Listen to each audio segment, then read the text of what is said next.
ሆፕ ቻናል ኢትዮጵያ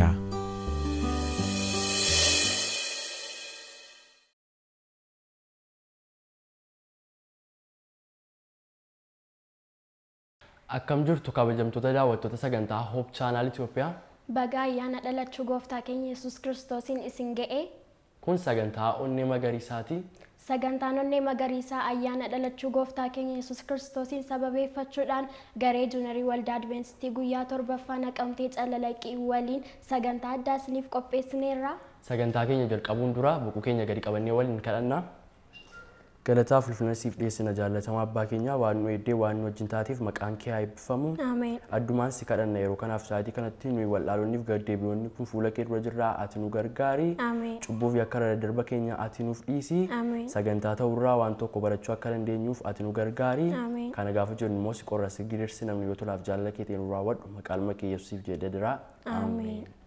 Waaqayyo si haa eebbisu gara sagantaa keenyaatti yeroo dabarru sagantaan keenya jalqaba irratti faaruudha raajota hedduun kan himame faaruu garee juunarii waldaa adventistii guyyaa torbaffaa naqamtee calalaqii sinaffeerra itti aansuudhaan immoo yeroo marii miseensonni garee juunarii waldaa adventistii guyyaa torbaffaa calalaqii waliin taasisnee turre isin affeerra sagantaawwan kana lamaan daawwannee walitti deebina haga xumura sagantaa keenyaatti nu waliin turaan affeerraa keenya ayyaana gaarii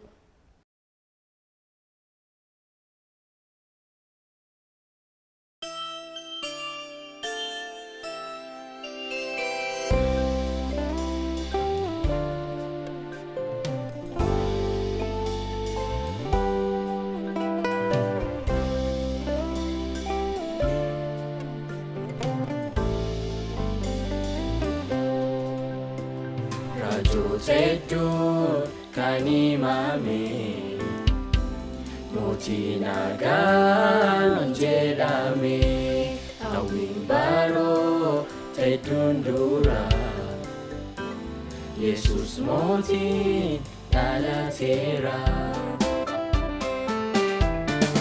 okuba ulfini kansati Jede kalbuwe nufdala temoti naf kalbuwe nafdala te nafuflate undabate ujaiba akaniti Maria marka inijiro ergamoni Farsani makaisa ulasani talata mani wakayo nabjele forfate kala orit kalbue namata elalate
Kenya ingodane wargine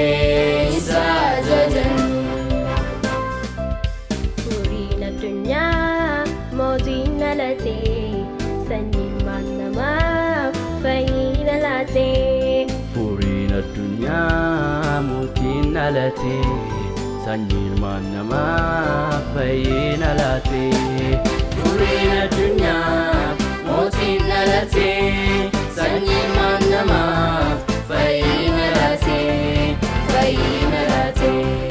dhalachuu isaatiin ifatti baanee fayyina argannee kunuun gammannee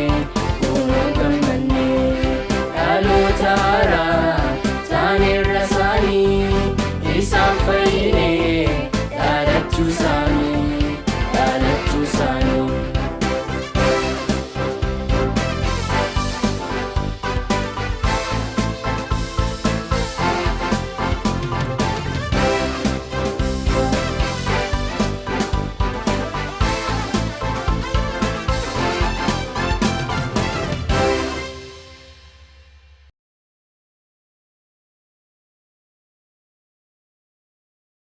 Akkam jirtu kabajamtoota daawwattoota sagantaa Hope Channel Itoophiyaa baga ayyaana dhalachuu gooftaa keenya Yesuus Kiristoosiin nagaan geessanii kun sagantaa keenya addaa dhalachuu gooftaa keenya Yesuus Kiristoosiin sababeeffachuudhaan miseensota garee juunarii waldaa Adventistii guyyaa 7ffaa addunyaa calalaqii wajjin sagantaa addaa nu isinii qopheessinedha. As kan cinatti argamanis miseensotuma garee kanaati jechuudha. Yeroo nuyi amma waliin qabaannu yeroo waa'ee macaafa qulqulluu irratti waliin mari'annu waa'ee dhalachuu gooftaa keenya Yesuus Kiristoosii fi akkasuma immoo wantoota isaa wajjin wal qabatanii wajjin yeroo nu irratti mari'annudha ta'a. Jalqabuu keenyaan dura garuu as warreen bukkee jiran ofiisaan nuuf ibsu obboleettii korraa jalqabna. Eshi tolee duraan dursa baga dhalachuu Yesuus Kiristoosiin nagaan geessan isiniin jedha. Ani maqaan koo Boontuu Darajjeen jedhama. Kanan faarfadhu garee juunerii keessadha. Tolee anis carraa kan argachuu kootti Waaqayyoon nan galateeffadha. Maqaan koo Daani'el Geetahuun jedhama. Waldaa Adventistii guyyaa 7ffaa magaalaa Naqamtee Calalaqiitti faarfataa garee juuneriiti. Carraan argadheetti fayyadamuudhaan hordoftoota amantii kanaa kan taatan hundi baga guyyaa dhalachuu gooftaa keenya Yesuus Kiristoosiin isin ga'e jechuun jaalladha. Tolee anis gama koodhaan baga ayyaana dhalachuu gooftaa keenya Yesuus Kiristoosiin nagaan isin ga'e jechuun jaalladha. Maqaan koo Saaraa Nigaatuun jedhama. Faarfattuu garee juuneriiti. Tolee anis gama kootiin baga dhalachuu gooftaa keenya Yesuus Kiristoosiin isin ga'e jedha. Maqaan koo Laateeraa Tamasgeeniin jedhama. Faarfataa garee juuneriiti. Anis maqaan koo Naanaat Abbabeen jedhama. Faarfattuu garee juuneriiti. Tolaanis irra deebi'uudhaan baga guyyaa ayyaana gooftaa keenya Yesuus Kiristoosiin dhalachuu isaatiin isin ga'e jechuun barbaada. Ani maqaan koo Mootii Jireenyaan jedhama. Faarfataa garee juunerii. Tolee Waaqayyo isin eebbisu amma kallattiimaan gara marii keenyaatti gallaa.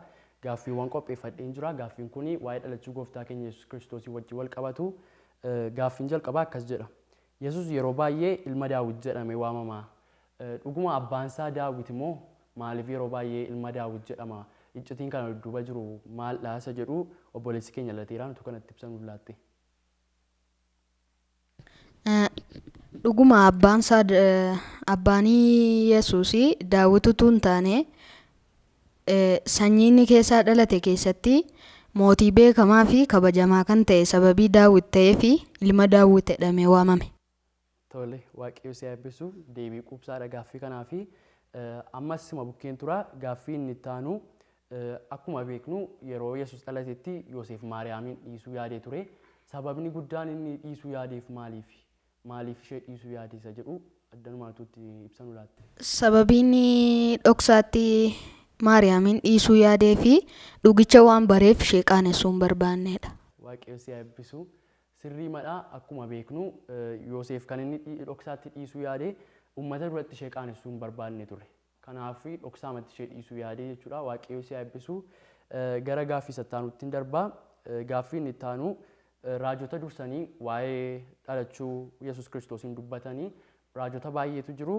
Isaan keessaa namoota murtaa'ee obboleettii keenya Saaraan nutti himti.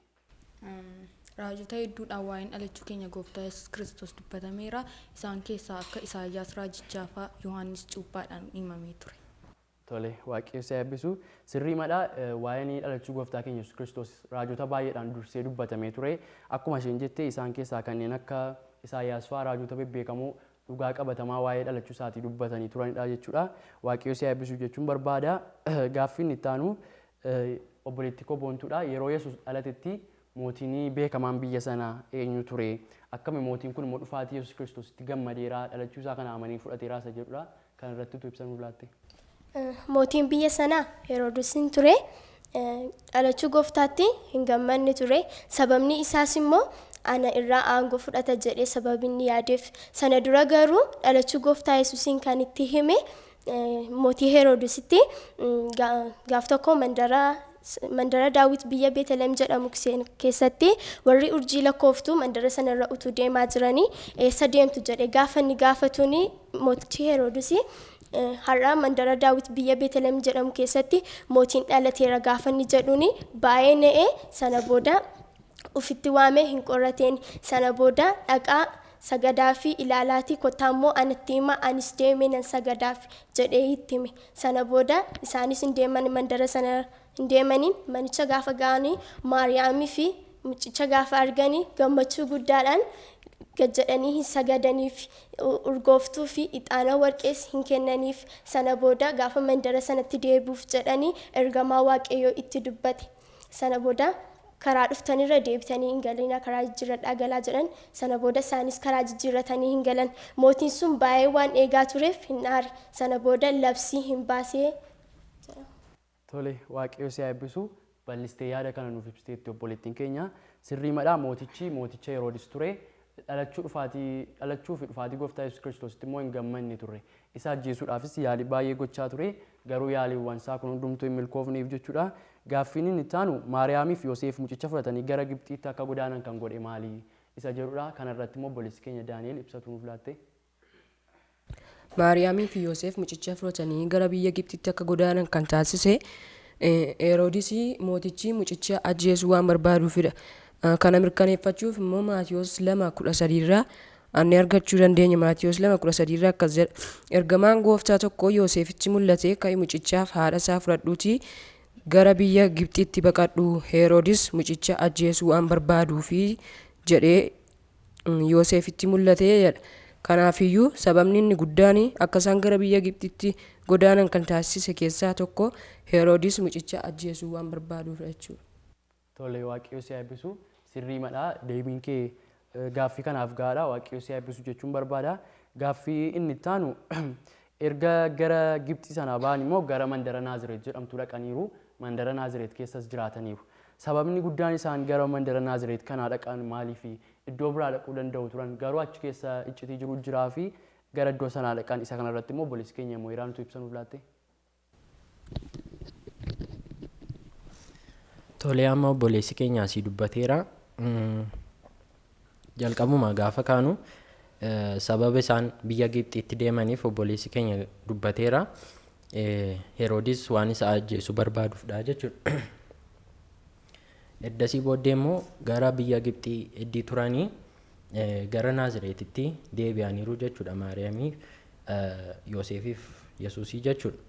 Kunis immoo kan ta'eef Heroodis mucaa sana ajjeesuu waan barbaaduufi gara Gibxii akkuma deemanii turanii eddasii booddee mootiin Heroodis kun waan du'eef ergamaan Yoosefitti mul'ateetu gara mandaraa Naazireetitti akka isaan deebi'an Yoosefitti dubbate jechuudha. Yoosefis immoo ergamaan kun kan isa abjuudhaan isatti dubbate kana dhaga'uudhaan gara mandaraa Naazireetitti deebi'anii jechuudha. Tole waaqayyo si eebbisu sirrii madhaa akkuma inni jedhedha. Mee amma immoo gara yeroo dhaloota isaatti deebina. Yesuus yeroo dhalatetti akkuma beeknu uummati san simannee akkasuma mootonni isa simachuu hin barbaanne ture. Garuu maatii isaaf gareen murtaa'e isa simataniiru. Warri isa simatan kun eenyummaa isaanii obboleettii keenya Saaraan nutti himti jechuudha. Akkuma beekamu garee lamaan ture. Gooftaa Yesuus Kiristoosiin mootiin Heroodiyaasii fi sabni achi keessa ture hin simanne. Kan isa simate urjii lakkooftoota warra gara ba'aa biiftuurraa dhufanii fi akkasumas tikseeta oolaa kan turanidha. Tole waaqayyo si eebbisu deebiinsaa akkuma isheen jettedha jechuudha.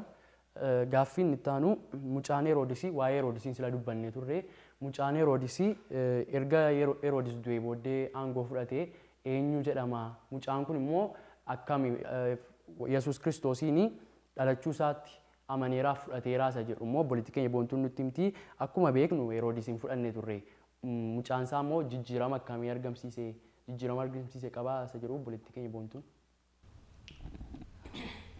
Abbaa isaatti aanee aangoo kan fudhate Artiiliyoos jedhama. Waaqni Yesuusiif immoo ilaalcha kamiyyuu hin qabuuf. Tole waaqayyo si eebbisu sirrii mala akka isheen jettetti wangeela keessatti kan hiramee dhiibbaa Yesuus irratti geessisee tokkoyyuu hin qabu jechuudha. Kanaafuu as keessatti homaayyuu wanta dhiibbaa geessisee hin qabu jennee darbuu dandeenya. Inni itti aanu akkuma sila Saaraan dubbattee turte Yesuus yeroo dhalachuu isaatiin dura isa dura dhalatanii warreen isaaf haala mijeessaa turan jiru. Kanneen keessaa tokko Yohaannis Cuuphaadha. Yohaannis Cuuphaan haala kamiin haala mijeessaa ture? Isa jiru immoo obboleessi keenya Daani'el irra deebi'uudhaan nuuf ibsita. Eeyyee Yesuus ituun dhalatiin dura kan dhalatee haala mijeessaa ture Yohaannis Cuuphaadha. Tole Yohaannis Cuuphaadha. Maal gochaa ture? Haala kamiin haala mijeessaa ture? Barsiisa garaagaraa barsiisaa ture. Barsiisa garaagaraa barsiisee waa'ee Yesuusii Yohaannis Cuuphaan irra deddeebi'ee dubbachaa ture jechuudha. Waaqayyo si eebbisu jechuun barbaada gama kanaanii. Itti aansuudhaan gaaffii keenya inni itti aanu akkasuma akkuma Yesuusiin waa'ee Yohaannis Cuuphaas raajiin dubbatamee ture. Inni kunis hojiin lafa onaarra yeroo turetti hojjetu wajjin wal qabata. Raajiin dubbatame kun Isaayyaasiin dubbatame. Raajiin kun raajii maal jedhudha? Isaayyaasii waa'ee Yohaannis Cuuphaa raajii maalii dubbate? Obboleetti keenya naanaati. Yohaannis Cuuphaa yeroo lafa kanarra ture Yohaannis Cuuphaa yeroo lafa kanarra ture sabattii wanta barsiisaa ture qaba saba bara sanaatti jechuudha saba Yihuudootaatti. Innis kan inni jedhee barsiisaa ture yeroo sanatti mootummaan Waaqayyoo dhiyaateera yaada garaa keessanii geddaradhaa jedhee saba yeroo sana turan barsiisaa ture. Macaafni qulqulluun ragaa nuuf ba'a kan keessaa argamus wangeela Maatiyos boqonnaa 3 yoo dubbifatan argachuu ni dandeenya.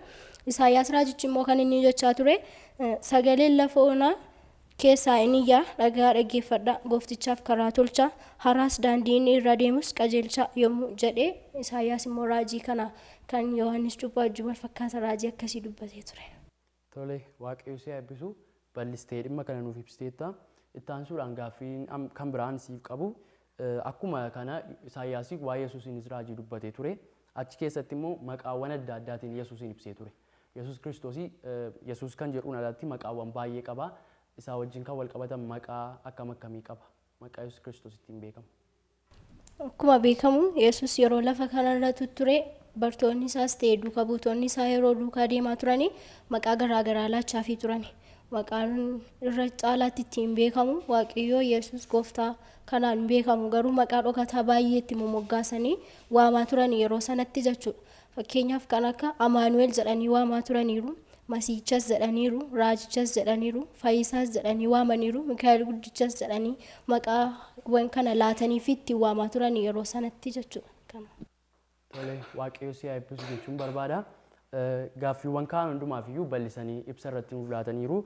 Garuu xumura irratti gaaffii ani qabu yeroo nuyi keessa jirrus yeroo dhalachuu gooftaa keenya Yesuus Kiristoosii wajjin wal qabate waan ta'eef waa'ee dhalachuu gooftaa keenya Yesuus Kiristoosii sababeeffatee dhalachuun gooftaa keenya Yesuus Kiristoos akka kiristaanotaatti bu'aa inni nuuf qabu yookaan immoo jijjiirama inni addunyaa kana irratti fide akkasuma dhalachuun gooftaa keenya Yesuus Kiristoosii abdii inni nuuf kennee deemee isa kanaaf kan kana fakkaatanii obboleessi keenya Mooyiraanii walitti qabdeetu nuuf ibsite. Tole dhalachuun Yesuus Kiristoos kiristiyaanota duwwaadhaaf utuu hin taane namootuma biyya lafaarra jiraatan hundumaaf abdii guddaa kan kennedha jechuudha. Dhalachuu isaatiin wanti nuuf ta'e baay'ee akka inni ta'e hundumti keenya hin beekna. Irra caalaatti immoo kiristiyaanonni waa'ee Yesuusiin waan beekanii fi kiristiyaanota Yesuusiin beekaniif abdii guddaatu laatamii jira jechuudha.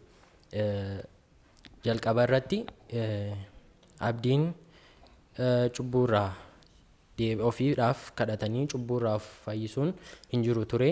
Karaa Yesuusiin kun akka inni nuuf ta'e beekamaadha. Ofii keenyaaf cubbuu gooneef dhiifama akka gaafannu karaa isaatiin fayyinni akka inni nuuf ta'e dha jechuudha.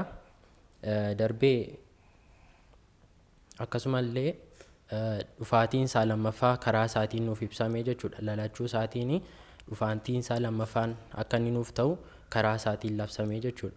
Kanaaf dhalachuun Yesuus Kiristoos kiristiyaanota isa beekaniif abdii guddaa akka inni qabu hubachuu dandeenya jechuudha. Tole, Waaqayyo si eebbisu. Akkasuma daawwattoonni keenyas waa irraa barataniitu jedhee yaada. Nusas kan jirru waan tokko hubanneerra jedhee man yaada. Amma xumuraatti kan nu wajjin taatan daawwattoonni keenya bakka jirtanitti Waaqayyo si eebbisu jechuun barbaada. Sagantaawwan keenya kan biroon itti fufu garuu marii keenya gara xumuraatti finna. Isinis dhuftanii iddoo kanatti argamtanii wanta yaada keessan nuuf ibsitaniif Waaqayyo si eebbisu. Galatoomaa, nagaan tura. Walitti deemneerra kabajamtoota daawwattoota sagantaa keenya.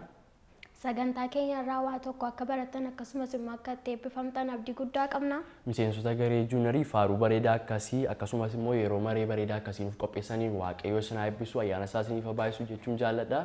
Sagantaan keenya itti aanu immoo seenessaa obboleettii keenya Boontuu Tamasgeen nuuf qopheessitedha. Akkasumas waa'ee dhalachuu gooftaa keenya Yesuus Kiristoosiin ilaalchisee Paastar Lammaa fi mootii jireenyaa yeroo isaan waliin qabaatan daawwannee walitti deebina.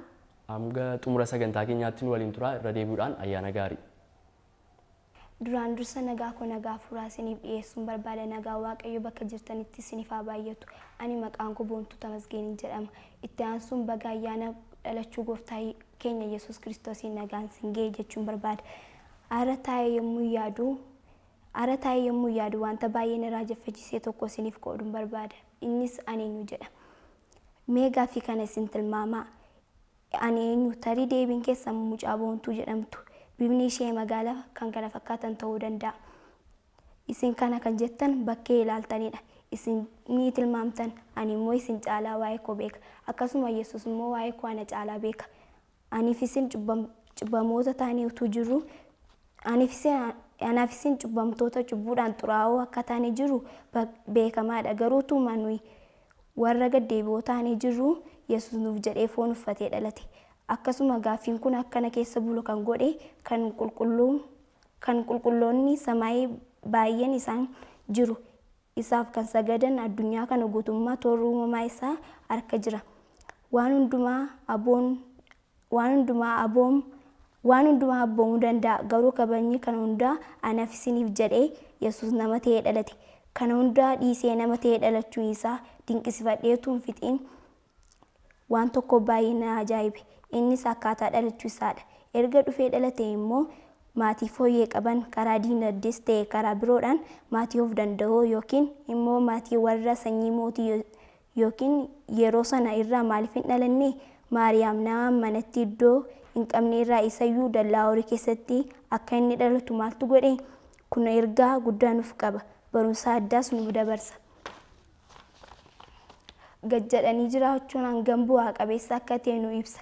Iddoo gad bu'aa irratti argamuun keenya nu boonsuu malee nu saalfachiisuu akka hin qabne nu hubachiisa. Keessumaa nu jiraattonni bara xumuraa kun addunyaa kana keessatti haala rakkisaa kam keessa yoo jiraanne gooftaatti jabaachuu akka qabnu nu hubachiisa. Inni kan biraan Yesuus yeroo dhalate mooticha osoo hin taane beelladootaaf tiskeewwanii simatame. Kunis mata duree isaa gubbaa wajjin walitti qabata. Baay'een keenya irra iddoo guddaa ga'uu yaalla. Garuu karaa hafuuraas ta'e karaa foonii iddoo guddaa ga'uuf iddoo gadii irraa ka'uu nu gaafata. Bu'aa bayii baay'ee Yesuus keessa darbe. Kun hundumtuu baay'ee na ajaa'ibsiisu. Kana qofaa miti. Macaafni qulqulluu akka dubbatutti Yesuus waan baay'ee keessa darbe. Hanga fannifamuu du'atti illee ga'eera. Garuu xumura irratti injifannoon kan Waaqa jiraataa ta'e maqaan isaa eebbifamu. Guutummaa guutuutti jireenya Yesuus dabarse kiristaanotaaf obsa, tasgabbii, jaalalaa fi abboomamuu barsiisa. Kan baay'ee na raajeffachiise inni guddaan isa kanadha. Isa kana miti. Rakkoon kana hundumaa dabarsuun isaa waan biraaf miti. Ana du'a jalaa baraaruufidha. Ani eenyu kan hundumtuu kan maluuf ana nama cubbamtuu fi Yesuus jireenya isaa aarsaa godhee karaa ani ittiin hafuura quunnamuu kan godhe abbaa isa ta'e kun hundumtuu dhuguma naaf mala akka badii qofaan hooyi akkamaa duutuuti. Hangana akkamitti anaaf of kenne? Yesuus lubbuu tokko illee akka badu hin barbaadu. Dabarsee ofiif nu laate. Guutummaa guutuutti jireenya Yesuus jaalala nu barsiisa. Utuma nu jaallatu ta'e silaa yoona banneerra. Jaalalli koo ulfina waaqummaa isaa isa irraanfachiise. Ani namni cubbamtuun dhufee anaaf dhalachuu isaaf hin fayye. Yeroo hundumaa maqaa isaa nan waammadha. irra deebi'ees maqaa isaa nan jajadha nan galateeffadha maqaa waaqa kan eebbifame haa ta'u. Seenaa loltuu tokko isinitti himee gara xumuraatti fida. Hangafni loltuu baay'ee jabaa ta'e tokko qomoo isaa warri hangafaa qomoo isaa faallaa isaa yeroo wal lolaa turanitti hangafa loltichaa ture. Loltuun kun baay'ee sodaatamaadha. Lolli inni keessatti hirmaate kamiin keessattiyyuu injifatamee hin beeku. Yeroo hundaa injifata ture. Yeroo sanatti lolli waliinii baay'ee babal'ataa ture. Dhiironni hundumtuu lolatti hirmaachuu qabu. Yeroo lolli kun taasifamaa turetti hangafni loltichaa sun injifannoo hedduu argachaa ture. Magaalota baay'ees koloneeffachuu danda'ee ture. Xumura irratti dirree lolaa baay'ee jabaa ta'etu isa mudate. Lolli kun injifataan waraana sanaa eenyu akka ta'e adda baasuuf deeme. Karaa mirgaa bowwaa guddaatu jira. Namni isa keessa bu'ee carraa lubbuun hafee ba'uun isaa xinnoo ture. Lolli sun jalqabamuuf gareewwan lamaan hiriiraan sekoondii eeggachaa jiru. Akka tasaa loltuu inni jabaan sun gara bowwaa sanaatti fiiguu argan. Qarqara bowwaa sanaa cina mucaa xinnoo tokkoof gadi ilaalaa jirti. Mucaan kun haadha hin qabdu. Abbaan ishee dirree waraanaa yeroo ergame tureetti fudhatee bakkicha dhaqe. Loltuun jabaan sun sekoondiiwwan muraasa booda achi ga'uun mucaa sana boolla irraa darbatee garuu madaalliin qaama isaa eeggachuu waan hin dandeenyeef boolla sana keessa bu'e. Yaalii hedduu guyyaa 2 fudhateen lubbuu namtichaa du'aa irraa baraarame. Yooma daa'imni sun garee faallaa ishee keessaa taate iyyuu namtichi sun garaa jabaachuu hin dandeenye ture. Injifannoowwan lolee argate caalaa isa inni jaalaan injifateetu caala. Akkasuma Yesuus jabaa ta'ee utuu jiru ofiif anaaf jedhee foon uffatee dhalatee jiraate. Ofiif du'ee anaaf du'a oolche. Jaalala nu barsiise. Maqaan isaa eebbifamu. Akkam jirtu kabajamtoota hordoftoota Hope Channel Itoophiyaa baga ayyaana dhalachuu gooftaa keenya Yesuus Kiristoosiin isin ga'e isiniin jenna. Sagantaa addaa Hope Channel Itoophiyaaf faarfattoonni garee juunarii waldaa naqamtee irraa isiniif dhiyeessaa jiran kanarraa waan guddaa akka hubachaa jirtan abdii guddaa qabna. Ammas sagantaa addaa isiniif qabannee jirra. Waa'ee dhalachuu gooftaa keenya Yesuus Kiristoos irratti gaaffiiwwan muraasa kaasuudhaan isaanii waliin kan haasofnu ta'a. Sagantaa kana dursuudhaan ammootii jireenyaa fi Paaster Lammaa Haayiluu isin waliin kan turru ta'a. Amma xumura qophii keenyaatti akka nu hordoftan isin gaafanna. Tole Paaster, jalqaba irratti hordoftoota keenya waan jechuu barbaaddan yoo jiraate carraan isiniif laadha. Baga ayyaana dhalachuu gooftaa keenya Yesuus Kiristoosiin isin ga'e ittiin jechuun barbaada. Tole, gaaffii keenya ijoo warra ta'anitti darbina. Gaaffii keenya jalqabaa kan ta'u Kiristoos erga waaqa ta'ee waaqni akkamitti dhalata? Darbees immoo foon uffatee dhalachuunsaa maaliif barbaachise? Baay'ee gaariidha kuni. Dhugumayyuu Waaqayyoo foon uffatee dhalate jechuun baay'ee wanta ulfaataadha. Phaawulosis in jedha Waaqayyoo foonitti mul'atee jedheetu dinqifannaadhaan haasa'a. Kanaaf waaqa ta'etu jiru gad deebi'ee mucaa ta'ee deebi'ee dhalachuun wanta dinqisiisaadha. Waaqayyo akkamittiin dhalachuu danda'a isa jedhuufi waaqummaadhaan miti kan inni dhufee dhalate. Akkuma beekamu Waaqayyo hin dhalatus hin du'us hin dulloomus waaqa bara baraati. Dhalachuu Yesuus Kiristoos irraa kaanee waggaa Yesuus Kiristoos jiraate tilmaamuu hin danda'amu. Yeroo tokko tokko dhalachuu isaarraa kaafnee waggaa manaatti Yesuus dhalatee bara manaa cuubamee bara manaaf keessa immoo fannifame inni tilmaamna. Garuu barri Yesuus Kiristoos dhaloota isaarraa kaasee hin shallagamu waaqummaansaa. Sababni isaa inni waaqa bara baraati. Jalqabumaa kaasee abbaa bira ture. Itu biyyi lafaa hin uumamin fuuldura, itu macci waaqaaf lafaan uumamin fuuldura Waaqayyo bira ture. Wangeelli Yohaannis akkas jedha boqonnaan tokko lakkoofsi tokko jalqabatti sagalee ture. Sagaleenis waaqa bira ture. Sagaleenis waaqayyoon ture jedha. Gadi bu'ee lakkoofsa 14 irratti sagaleenis foon ta'ee nu keessa bule ayyaanaaf dhugaadhaan guutuu jedha. Kanaaf Yesuus Kiristoos isanni foon uffatee Maariyaam irraa dhalate duwwaa irraa kaanee umurii isaa kan tilmaamnu tun ta'in Kiristoos waaqa bara baraati.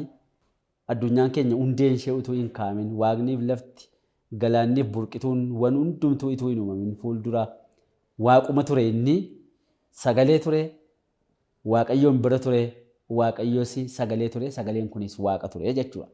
Garuu yommuu dhufee dhalate waaqummaa isaa sanaa waaqarra kaa'ee waaqarratti dhiiseetu hafuura qulqulluudhaan dhufee gadameessa Maariyaam keessaanii namummaa uffatee akka mucaa wallaaltuu ta'ee amma immoo deebi'ee wanta namni godhu mucummaadhumarraa kaasee wanta namni godhu immoo godhee gad of deebisee jiraate. Kanaaf waaqayyo attamitti dhalata si jiruu fi waaqummaa isaatiin utuu hin ta'in waaqummaa isaa waaqarratti dhiiseetu foon uffatee gara lafaa dhufee dhalate. Foon uffachuun isaa kun maaliif barbaachise foon uffatee dhufee dhalachuun isaa isa jedhuu fi ituu Yesuus Kiristoos foon uffatee gara lafaan dhufne ta'e namni tokkoyyuu hin fayyu ture. Akkuma beekamu karoorri fayyinaa dhala namaatiif kan inni kenname otoo biyyi lafaa hin uumamin ammas. Sababni isaa waaqarratti yommuu mareen ta'e waaqayyo kottaa nama uumnaa yommuu jedhee ilmaaf hafuura qulqulluu wajjin maree geggeessanii otoo nama uumin fuuldura yoo namni cubbuu hojjete hoo kan jedhamutu gaaffiin dhiyaate. Sana booddee ergamoonni dhannee duunaa fi jedhanii of kennanii turanii garuu ergamoonni du'uu hin danda'ani hafuura waan ta'aniif namaaf bakka namaa bu'anii du'uu bakka namaa bu'anii namaaf araarsuu sababa hin dandeenyee fi hin fudhatamne dhannee duuna jedhanii of kennuun isaanii jechuudha. Yesuus Kiristoostuu dhaqeen du'aa isaaniifan dhaqee du'aa hidheetu of kenne gaafuma sanaadha waaqummaa isaa achitti dhiisee namummaa uffatee hafuuraan dhufee akka dhalatu kan karoorri isaa kaa'ame jechuudha. Kanaafitu waaqummaa isaa waaqarratti dhiisee foon uffatee dhufee utuu inni foon uffatee hin dhufne ta'e foon qabeessi tokkoyyuu isatti dhiyaachuu hin danda'u waaqummaadhaan utuu inni dhufe. Sababni isaa foon qabeessi waaqayyoon argee jiraachuu hin danda'u waan ta'eef. Kanaaf Yesuus Kiristoos waaqummaa isaa sana foon keessa dhoksee fooniin golgeetu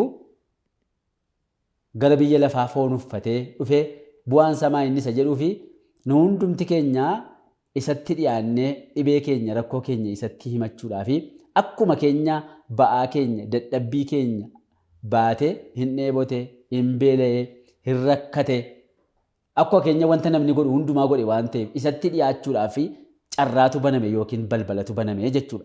Ituu akka ittiin foon uffatee hin dhufne ta'eeti namni kamuu isatti dhiyaachuu rakkoo isaa hundumaa isatti himachuu kan dhukkubsatan isaan qaqqabamanii fayyuu kan jaaman arguu kan duudan kan didan dubbachuu hin danda'an kan naafatan adeemuu hin danda'an namni akka kanatti akka isa yeroo inni fooniin dhufee isaanii wajjin jiraatetti isatti dhiyaate dhibee isaa itti himatee ba'aa isaa isatti kennachuuf hin rakkisa ture tonni waaqummaan uffanne ta'e.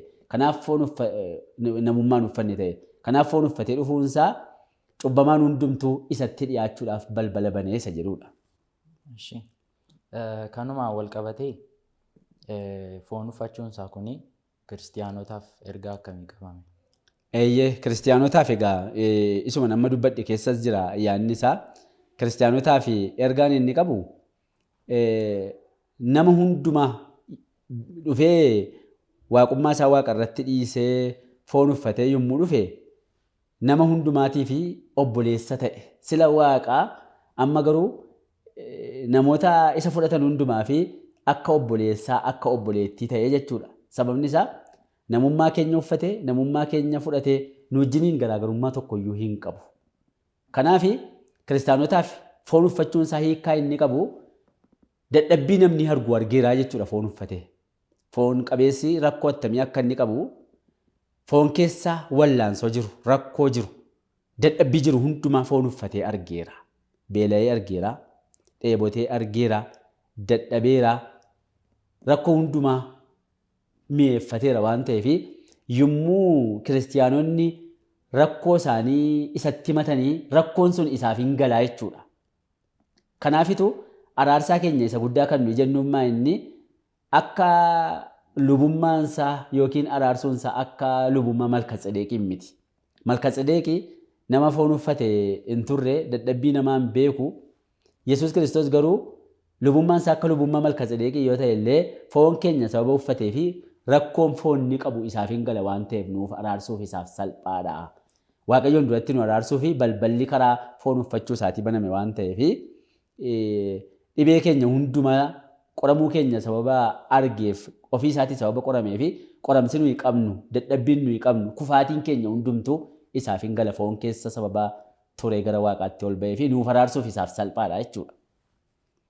Tole gaaffii keenya kan itti aanu kan ta'u immoo yeroo Yesus dhalachuun isaa ga'e sanatti haati isaaf abbaan isaa yookiis immoo Maariyaamii fi Yoosef maaliif gara Beetaleemiin deeman? Kanarratti yaada nuuf laadha. Baay'ee gaariidha. Yoosefii fi Maariyaamii iddoon jireenya isaanii Naazireetiidha. Naazireetiin keessa jiraatu. Garuu yommuu dhalachuun isaa ga'ee gara Beetaleemiin dhaqan akkuma tamma kaaste. Akka ilaalcha namaatti kan isaan Naazireetii ba'anii Beetaleemiin dhaqanii fi lakkoofsa uummataa jira ture yeroo sana. Kanaaf Awugusxoos Qeesar namni jedhamu mootiin Roomaa labse lakkoofsa uummata mootummaa isaa jala jiranii baruu barbaade. Namni hundumtu mootummaa isaa jala kan jiran akka isaan lakkaa'amaniitu labsee jechuudha. Namni kun immoo yommuu lakkaa'amu eessatti dhaqee lakkaa'ama? Qomoo isaatii fi sanyii isaa keessatti dhaqee lakkaa'ama malee orma keessatti dhaqee lakkaa'amuu hin danda'u. Akka gosa isaaniitti, akka qomoo isaaniittitu lakkaa'amu jechuudha. Kanaaf Maariyaamii zarii ishee sanyii Daawitiidha. Sanyii Daawit jechuun immoo iddoon teessoo Daawit immoo Beetaleemiidha. Kanaaf Naazireetii ba'anii gara Beetaleemiin dhaquun dirqamaa jechuudha. Achitti lakkaa'amuudhaaf dhaqan. Kuni akka ilaalcha namaatti kan isaan dhaqanii fi akka qomoof sanyii isaaniitti lakkaa'amuudhaafitu gara Beetaleemiin dhaqan labsii Awugusxoos Qeesariin hojiirra oolchuudhaaf yookiin isa dhaga'anii jechuudha. Garuu akka ilaalcha waaqaatti labsii kana keessa daatanii adeeman iyyuu malee raajii tokkotu raawwatame. Raajiin raawwatame sun maa inni? Raajii Mikiyaas boqonnaa 5:2 dubbisa kana. Mikiyaas boqonnaan 5:2 akkas jedha. Ati immoo yaa mandara Beetaleem Efraataa mandaroota Yihuudaa warra gurguddoota keessaa ati ishee xinnoodha. Israa'eliin kan mo'u tokko si keessaa anaaf hin ba'a. Hundeen isa si keessaa ba'uuf jirus kan bara durii kan bara baraatii jedhe. Yesuus Kiristoos Beetaleem Yihuudaatti akka inni dhalatu yookiin Beetaleem Efraataa iddoo jedhamtutti akka dhalatu durumaan dursee raajiidhaan dubbatamee jira jechuudha. Iddoon dhaloota isaa mandaraa Daawit Beetaleem Yihuudaa keessatti akka ta'e dursee raajiidhaan dubbatame. Kanaaf barri dhalachuu isaatii yommuu ga'e yookiin barri lakkaa'ame sun yommuu inni ga'e raajiin kun akka raawwatamuu fi Waaqayyo Awugusxoos Qeesar keessaan akka labsiin labsamu godhe jechuudha. Kanaaf labsiin Awugusxoos Qeesariin labsame kuni waggaa tokkoon duras labsamuu hin danda'a ture. Waggaa lama duras labsamuu hin danda'a ture. Ganaa immoo waggaa tokko duubatti hambisees fuuldurattis labsamuu hin danda'a ture. Garuu maaliif irra oolee dhalachuuma isaarra karoora Waaqayyoo isaa raajiidhaan iddoo kanatti dubbatame. Raajii Mikiyaas boqonnaa 5:2 irratti isaa dursee raajiidhaan dubbatame kana akka inni fiixaan ba'uufitu Waaqayyo Awugusxoos Qeesariin kakaaseetu namoonni hundumtuu immoo gara qomoo isaaniif mandara itti dhalatanitti akka isaan lakkaa'amaniif ta'ee isa jedhudha. Kanaaf akka ilaalcha namaatti labsii Awugusxoos Qeesariin hojiirra oolchuudhaaf gara qomoo isaanii keessatti lakkaa'amuuf dhaqanii akka ilaalcha Waaqayyootti garuu raajiin kun akka raawwatamuuf Waaqayyo godhee isa jedhudha. Tolee hordoftoota keenya gaaffiiwwan armaan olitti kaa'aa turaniif paastariin fa'aa yaada gaarii ta'e nuuf kaasaniiru. Isinis immoo wantoota isaan kaasan irraa waan guddaa akka barattan abdii qabna. Gara gaaffii keenya sattaanutti yommuu darbinu Yeroo inni dhalate haalli saba Waaqayyoo akkam ture? Yeroo Yesuus Kiristoos dhalate haalli biyya sana keessa jiru baay'ee rakkisaa ture. Sababni isaa akkuma amma ilaalle yeroon Yesuus itti dhalates kaa'ameera, iddoon inni itti dhalatus kaa'ameera raajiidhaan. Amma akka dubbifne Mikiyaas boqonnaa 5:2 irratti Beetaliyeem Efraataa keessatti akka inni dhalatu iddoon isaa adda bahee kaa'ameera raajiidhaan. Yoom akka inni dhalatu immoo raajii Daani'eel boqonnaa 9:25-27 keessatti waa'ee 70 dubbateetu ergamichi Gabreeli 70 sana keessatti akka inni dhalatu sirriitti yeroo isaa adda baase kaa'eera jechuudha. Kanaaf kun badaa nama wallaalchisu wanti tokko iddoon isaa fi yeroon isaa kaa'amee jennaani wanta nama wallaalchisu miti. Haa ta'u malee ituudhuma kun akka ittiin ifa ta'ee kaa'amee jiru iddoon inni itti dhalatuuf yeroo inni itti dhalatu adda bahee kaa'amee jiru garuu Israa'el keessa rakkinatu ture. Innis maaltu ture? Yeroo Kiristoos itti dhalate sabni sun bittaa saba Ormaa jala turan. Akkas jechuun bittaa mootummaa Roomaa jala turanii jechuudha. Hacuuccaa, dhiitamuu, mirga dhabuu baay'ee isaa jala kan isaanii yeroo sana turanii. Kanaaf Israa'eliin keessa rakkoo siyaasaatu ture. Warri kaan faayidaa argachuuf jecha mootummaa Roomaa deeggaruu, warri kaan immoo mootummaa Roomaa deeggaruu warri hin barbaanne immoo jaarmiyaa siyaasaa kan biraa qabatanii mootummaa warra Roomaa sanaa kan jibban immoo kan balaaleffatan immoo jiru jechuudha. Kanaaf jeeqamsa siyaasaa ulfaataatu ture yeroo sana Israa'eliin keessatti. Itti dabalee aangoo hundumaa kan muudama aangoo kan kennu, muudama aangoo isa lafaas haa ta'u, muudama aangoo mana waaqaa keessaa kan lubootaaf hangafa lubootaallee dabalatee kan kennu warra Roomaati. Isaantu isaan irratti mo'ee jira waan ta'eef lubummaadhumallee yookiin hangafa lubummaallee yoo isaan muudan malee muudama kennuun hin danda'amu jechuudha. Kanaaf jecha sabni sun baay'een isaanii mootummaa Roomaa kanaaf luboonni illee utuu nafin mootummaa Roomaa kanaaf inni kaan gubboo kennaa adda addaa kenneetu muudama fudhachuu barbaada namni hundumtuu. Isa biyya lafaa keessattis isa mana waaqaa keessattis lubummaadhumallee taanaanii gubboo kennanii kennaa adda addaa godhaniitu muudama hangafa lubummaa fudhachuu barbaadu jechuudha. Kanaaf yeroo sanaa hojiin lubummaa baay'ee kan manca'ee ture. Sababni isaa akka beennu hojiin lubummaa waamicha waaqayyootiin ta'a ture. Garuu amma mootummaa Roomeetiif gubboo kennanii kennaa adda addaa kennaniitu kennaa hangafa lubummaa fudhataa turanii. Kanaaf hojiin lubummaa hin manca'e qullaa'ummaan isaa eegamuu dideetu baay'ee sadarkaan isaa yeroo inni itti gabbu'ee ture jechuudha. Kuni luboonni akka isaanii gahee isaaniitti kenname, hojii isaaniitti kenname qulqullinaan hin raawwanne godhe dhiibbaan mootummaa Roomaa kuni jechuudha. Kanumarraan kan ka'e fincilli sabaa yeroo inni sosocho'e keessa kan inni jiru. Fincila sabaa yeroo fincila sabaa keessa turanii jechuudha. Keessumaa namoonni beektota ta'an biyya sana keessa jiranii mootummaa Roomee kana baay'ee balaaleffatu turanii jaarmiyaa siyaasaa kan biraa qabachuudhaan. Isuma duukaa mana waaqayyoo keessas akkasuma biyya lafaa keessas maaltu jira? Nangayinii jira. Waan qabanitti quufuu dadhabuu nan geenye jechuu, jeequmsaa fi fincila akkasumas amanamummaa dhabuu, kufaatii hafuuraa baay'ee isaatu garaa saba yeroo sana jiranii qabatee ture jechuudha. Kun biyya lafaa keessas yookiin immoo waldaa keessas ta'ee gaggeessummaa biyya lafaas yeroo sana hafuura qabatee turedha kuni. Kanarraa kan ka'e Yihuudoonni egaa yeroo sana waa'ee dhufaatii Masiihii akka ittiin ilaalu hubannaa sirrii hin qaban turan. Sababni isaa Masiihii yonnaa dhufee dhalatee hacuuccaadhuma mootummaa Roomee kana jalaa nu baasaa.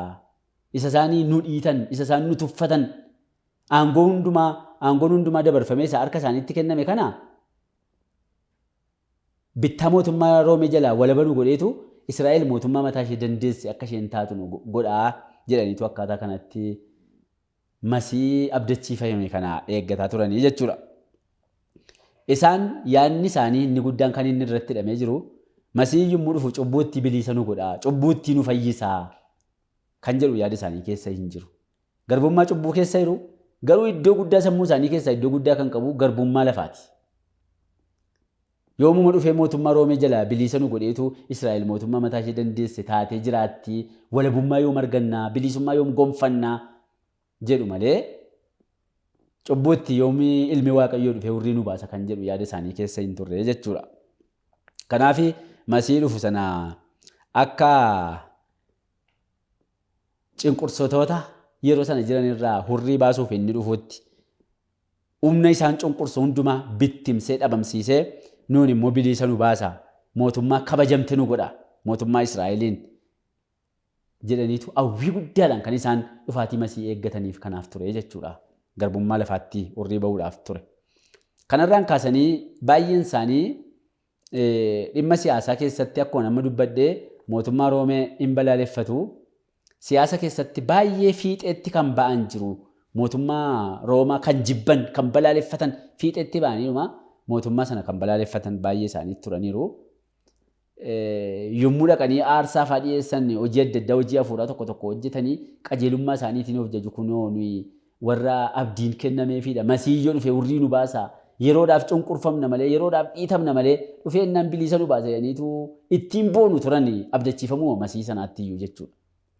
Akkuma nama dubbadhee kan isaan ittiin boonaniif yookiin hawwii guddaadhaan kan isaan eeggatanii fi cubbuu itti fudhamuuf utuu hin ta'in gabrummaa sana jalaa bahuu fi hawwaa turanii sanaan of jaju hin boonu ittiin ol of qabu turan. Kanarraan kan ka'e raajiidhuma macaafa qulqulluu keessatti waa'ee masiif dubbatame dogoggoraan hubataniiru. Dogoggoraan hubataniiru dogoggoraanis barsiisaniiru jechuudha. Iddoo baay'eetti macaafni qulqulluun waa'ee gad of deebisuu Yesuus Kiristoos gad of deebisee dhufee akka inni dhalatu, akka inni reebamu, akka inni garafamu, akka inni fannifamu, akka inni dhiphatu macaafa qulqulluu keessa jira raajiin baay'een. Isa kana isaaniif hin liqinfamu isaaniif. Maaliif masiini kabajaan surraa guddaadhaan dhufa jedhanii sababa yaadanii fi gad of deebisee akka kanatti dhufa jedhanii sababa yaadnee fi wanti macaafa qulqulluu keessatti dhimma masiin wal qabatee dubbatame hundumtu isaan biratti hiikkaa tokko hin qabu jechuudha.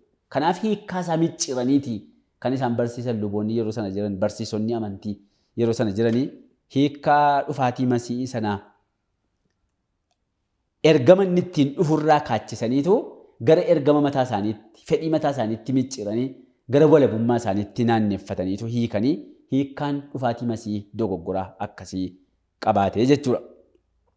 Luboonni mana qulqullummaa keessatti tajaajilan illee utuu hin hafini wanta akka beennu luboonni mana qulqullummaa keessatti aarsaa ganamaaf galgalaa jabboota, re'oota, hoolota inni dhiyeessu. Aarsaan sun eeguun argisiisa ture silaa Kiristoosiin argisiisa ture Kiristoos isa dhufee aarsaa ta'u. Isaan garuu maaliif akka aarsaa sana dhiyeessan hin beekan eenyuun akka inni argisiisu iyyuu hin beekan turan jechuudha mana qulqullummaa keessatti yommuu tajaajila sana tajaajilanii.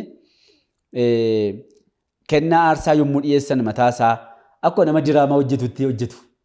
Horii yommuu qalanii immoo dhiiga horii sanaa fuudhanii dhaqanii mana qulqullummaa keessatti yommuu dhaqanii racca'an akka diraamaa wayiitti kan isaan hojjetan malee hoolaan qalamtu suni horiin qalamtu sunii fi dhiigi horii sanaa Yesuus Kiristoos isa fannifamee dhiiga isaatiin sanyii namaa cubbuutti furu akka ta'e hubannaan isaa isaan jala dhokateetu nama diraamaa hojjetu yookiin taatee adda addaa hojjetu akka sanattitu sirnuma waaqeffannaa sana duwwaa hojjechuudhaaf achi naanna'urraan kan hafe eenyuun akka inni argisiisu hin beekan jechuudha. Ituu sirriitti eenyuun akka inni argisiisu beekanii fakkeenyi aarsaa achitti hojjetamu sun Yesuus Kiristoosiin argisiisa. Inni immoo Yesuus Kiristoos yommuu dhufu aarsaa akka inni ta'u akka inni du'u dhiigni isaa cubbamaa cubbuurraa akka inni furu baru turan jechuudha. Amma garuu akka diraamaa duwwaatti hojjetanii sirnuma aarsaa sana duwwaa hojjetanii gara mana isaaniitti galuudhaan kan hafe eenyuun akka inni argisiisu illee hin barre turanii. Ituu Israa'eel imaanaa isheetti kenname kana egaa dhufaatii masii kana simachuuf kan jalqaba imaanaa inni isaanitti kenname isaaniidha. Ijoollee Israa'eliidha. Yihudoota, luboota, barsiisota seeraati. Isaanitti kenname garuu isaan imaanaa isaanitti kenname kana hin eegne iddootti gara fedha isaaniitti micciranii hiikkatan malee Utuu imaanaa kana sirriitti iddootti eeganiiru ta'e gaafa Yesuus Kiristoos dhufu misiraachoo kan himu jalqaba isaaniin ture. Sababa kanarraan kan ka'e misiraachoo himuu hin dandeenye isaanii iji isaanii hin jaame fedha namummaa isaanii keessa jiru sanaan gara fedha isaaniitti raajii waa'ee masii barreeffame hiikkachuu isaaniitiinitu iji isaanii kanaan jaame dhufaatii masii labsii jalqabaa himuudhaaf carraa sanatti dhimma hin baanee seeduudha. Tole kanumaan wal qabsiistanii waa'ee tiksitootaa fi ogeessonni ba'aa biiftuu sun Yesuusin simachuu isaanii akka nuuf kaastan barbaada. Fayyaa ta'e asirratti egaa Yihuudoonni Yerusaalem keessa jiranii carraa akka kanatti of dabarsan. Akkuma nama dubbadhee imaanaa Waaqayyoo isaanitti kenne kana biyya lafaatti dhufaatii masii misiraachoo himuun kan isaanii ta'ee utuu jiru raajii waa'ee Kiristoosiin barreeffame dogoggoraan hiikkachuu isaanii irraan kan ka'e misiraachoo kana himuu of bira dabarsan. Yommuu isaan of bira dabarsanii Waaqayyoo garuu kan itti mul'ise qaba. Bara kamiinuu Waaqayyoo nama hin dhabu hojii isaatiif waan ta'eef. Jalqabaa misiraachoo kana himuuf carraa jalqabaa kan argatanii tiksoota. Tiksoonni kun naannoo tolloota Beetaliyeem Yihudaa irratti tiksu horii isaanii. Iddoon kun immoo iddoo Beetaliyeem Yihudaa iddoo jennu akkuma sila dubbanne mandaraa Daawitiidha. Lafa Daawit mucummaatti horii tiksaa turedha iddoon sun. Kanaaf tiksoonni suni naannoo Daawit hoolotatti tiksaa ture sanatu hoolota isaanii tikfatu galgala sana. Yommuu galgala sana horii isaanii tikfatanii maal haasa'u turanii waa'ee fayyisaa abdachiifamee haasa'u. Hin beekan akka inni gaafa sana dhufee dhalatu. Garuu waa'ee fayyisaa abdachiifamee sanatu walii wajjin haasa'u walii wajjiniin mari'atu turan. Dhufee teessoo Daawitirra kan taa'u waa'ee masii sana kadhannaa godhaa turan. Galgaluma sanaa jechuudha. Waa'ee isaa haasa'u, waa'ee fayyisaa dhufee dhalatu haasa'u, garaan isaanii isatti hidhamee jira fayyisaa sanatti. Teessoo Daawitirra inni dhufee taa'u, masiin akka inni dhufee dhalatuu fi hin kadhatu turanii fuula Waaqayyoo duratti. Kana booddee ergamaan Waaqayyoo Waaqarraa isaanitti mul'ate Wangeela Luqaas boqonnaa 2 lakkoofsa 9 kaasee ituu isaan kana kadhataa jiranii ergamaan akkas jedhee isaanitti dubbate. Luqaas boqonnaa 2 lakkoofsa 9 kaasee macaafni qulqulluun akkas jedha. Nan dubbisa kana. Tiksoonni tokko immoo naannaa sana bakkeetti halkan darabee dammaqanii hoolota isaanii hin eegu turan. Ergamaan Waaqayyoo dingataa isaan dura dhaabbatee eebni surraa gooftichaas naannoo isaatti in ibse. Kanarratti isaan naanii guddaa sodaatan. Ergamichi garuu hin sodaatinaa. Kunoo ani misiraachoo gammachuu guddaa isinittiin hima'o. Kunis saba hundumaaf kan ta'udha. Har'a mandaraa Daawititti fayyisaan isiniif dhalateera. Inni immoo Kiristoos goofticha. Mallattoon isaa immoo kana mucaa wayyaan itti maramee siree horiin keessa nyaatturra ciisu hin argitu isaaniin jedhee jedha. Utuu isaanii waa'ee masii dhufuu sanaa garaan isaanii abdiidhaan guutamee walii wajjin haasa'anii isa teessoo Daawitirra taa'u sanaaf utuu isaan kadhatanii dingata jedha heertuun kun. Ergamaan gooftichaa isaan dura dhaabbate kun waan irraa misiraachoo isinitti himuufan dhufe inni isin waa'ee isaa kadhachaa jirtan inni isin waa'ee isaa dubbachaa jirtan kun har'uma dhalate mandaraa Daawititti ittiin jedhe. Milikkiti isaa immoo isa kana yommuu dhattanii mucaa oyyaadhaan maramee lafa horiin keessatti nyaattu keessa ciisuu argattu isaaniin jedhe fayyisaan har'uma isinii dhalate isaaniin jedhe. Kanaaf dhufaatii fayyisaa in labsanii in dhagaanis jarri kun misiraachoo warra dhagaan keessaa warra labsan keessaas warra jalqabaati. Lammaffaan misiraachoo lammaffaa kan himanii ogeessota ba'aa biiftuuti. Ogeessonni ba'aa biiftuu kun horma. Gara ba'aa biiftuu yommuu jennu namoota qomoo ijoollee Israa'eliin hin taane Yihudoota keessaa kan hin taanedha. Isaan kun macaafa qulqulluun beekan. Garuu uumama qoratu. Qorannaa uumamaa irraatu Waaqayyoon iyyuu baranii jechuudha. Akkuma beekamu waa'ee Waaqayyoo kan nuyi irraa qorannu inni tokkoffaan macaafa qulqulluudha kan biraan immoo uumamarraati. Kanaaf uumamni macaafa qulqulluu kan biraadha waa'ee Waaqayyoo irraa baruu fi isaan macaafa qulqulluu kana argachuu hin dandeenye caaffata caafame yeroo sana argachuu hin dandeenye garuu uumama qoratu turan keessumaa urjoota qoratu jechuudha. Kanaaf urjoota yommuu qoratanii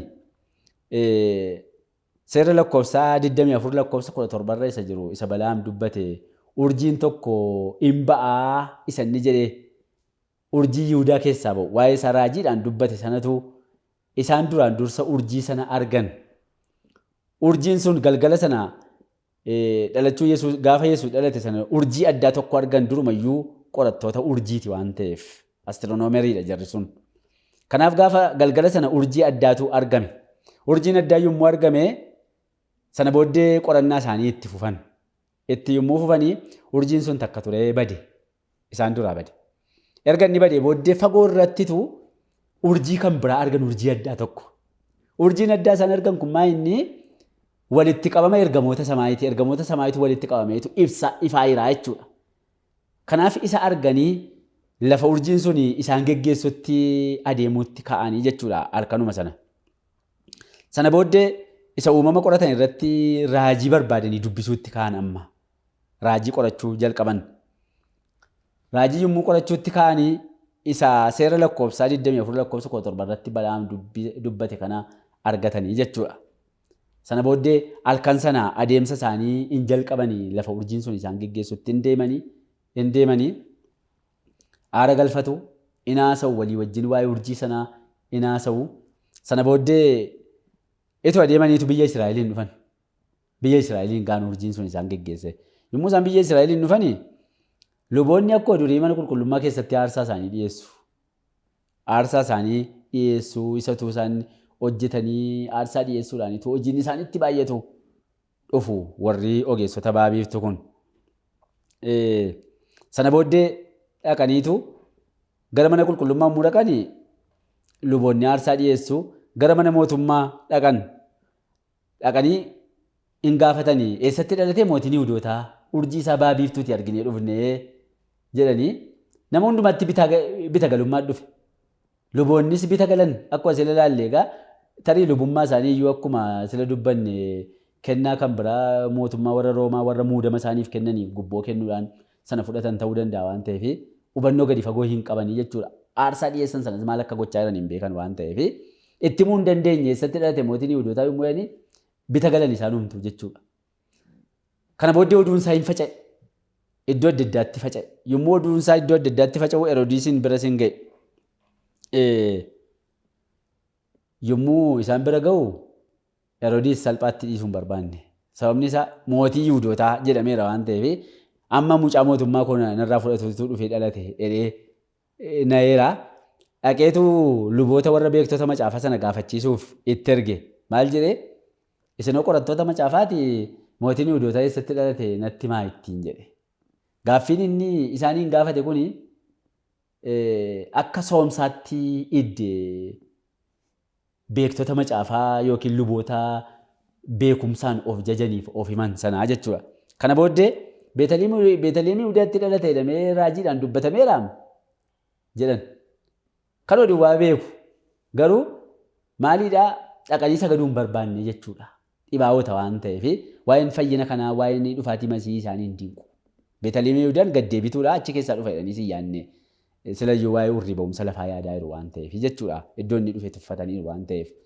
Kana booddee isaan hin dhaqanii sagadaniif ogeessonni baabiiftus yommuu dhaqan akkuma milikkiti isaaniif kenname sanatti mucaa ilmaa oyyaadhaan maramee lafa horiin nyaattu keessa ciisu arganii hin sagadaniif wanti baay'ee namatti tolu jechuudha. Sagaduu duwwaa miti kennaa kennaniif warqee, ixaana, qumbii kanneen kana fakkaatu kennaniifi kun kan inni argisiisu kennaan humti isaan kennaniif sun illee warqeen moototaaf kennama. Mootii ta'uusaa argisiisu jechuudha. Qumbii fi ixaanni immoo lubootaaf kennama waan ta'eef Kiristoos mootii lubas ta'uusaa argisiisanii deebi'an kennaa isaaniitiin. Kanaaf warri suni iji isaanii jaameera jireenya biyya lafaa kajeellaa biyya lafaatiin iji isaanii jaame warri kun tiksoonni kunii fi ogeessonni ba'aa biiftuu kun garuu hawwii guddaatiin iji garaa isaanii banamee dhufaatii Masii eegaa jiru waan ta'eef warra garaa isaanii guutuu Waaqayyoon hawwanitti immoo Waaqayyoo ofii isaatti mul'isa. Akkasitti warra Yihuudootaa bira carraan kun darbeetu warra kanaaf kenname isa jedhudha. Tolee hordoftoota keenya wantoota amma haasa'amaa ture irratti waan guddaa akka hubattan abdii qabna. Gara xumuraa irratti gaaffii tokko isaaniif dhiyeessina. Yeroo dhufaatii isaa lammaffaatti immoo waldaan kiristaanaa fi haalli namoota biyya lafaa keessa jiranii maal akka fakkaatu nuuf dhiyeessitu.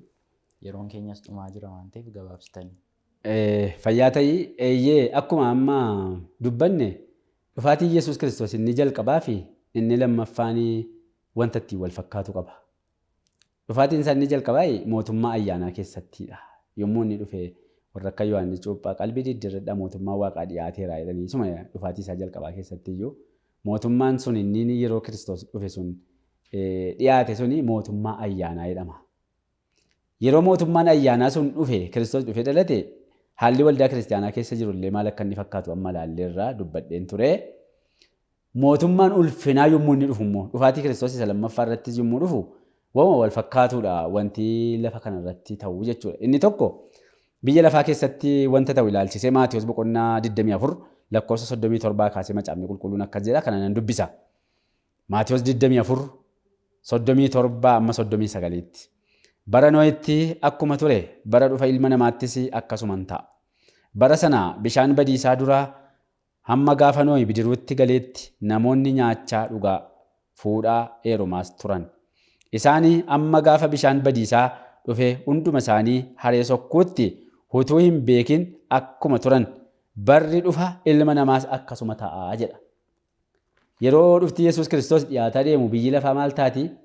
Gara jireenya lafaatti deebiti. Nyaachuu, dhuguu, fuudhuu, heerumuu, sirbuu, bashannanuu, dhaabuuf ijaaruu, bituuf gurguruu namni waa'ee mootummaa Waaqaa quban qabu. Akkuma bara Noo'iin gara sanatti akka inni deebi'u argina. Gabaabsuudhaa fi waldaan kiristaanaa immoo maal fakkaatti haalli waldaa keessaa isa jedhuu fi dhaqeen dubbisaa Ximootiyoos isa lammaffaa boqonnaa 3 lakkoofsa 1 kaasee. Akkas jedha guyyoota gara dhumaatti yeroon sodaachisaan akka dhufu hubadhu. Namoonni warra ofittoo, sassatoo, of jajoo, afuufamoo, arrabsituuwwan warra abboota isaaniitii fi haadhota isaaniitiif hin abboomamne galata hin qabne warra wanta qulqullaadhaan morman hin ta'u. Warra jaalala of keessaa hin qabne, warra araaraa hin jaallanne, warra maqaa namaa balleessan, warra of hin qabne, warra namatti hin madagne, warra waan gaarii jibban, warra dabarsanii nama kennan, warra eeggannoo hin qabne, warra of arguu dhabuudhaan of bokoksan, Waaqayyoon jaallachuu caalaa warra waan isaan gammachiisu jaallatan ta'uuf jiru. Lakkoofsa 5 irratti akka bakkeedhaan mul'atutti nama Waaqayyoo hin fakkaatu humna isa nama akkasii keessa jiru garuu hin ganu warra akkasii irraa fagaadhuudha. Kun wanta waldaa kiristaanaa keessatti ta'uudha jechuudha. Inni Phaawulos Ximootiyoos isa lammaffaa boqonnaa 3 lakkoofsa 1 amma 5 keessatti kaa'e kuni amalli amma inni kaa'e amala waldaa kiristaanaa keessatti arra namoota irratti mul'atudha. Sababni isaa lakkoofsa 5 irraa yoonnaa ilaallee bifa waaqessuu qabu humna isa nama akkasii keessa jiru immoo hin ganuudha.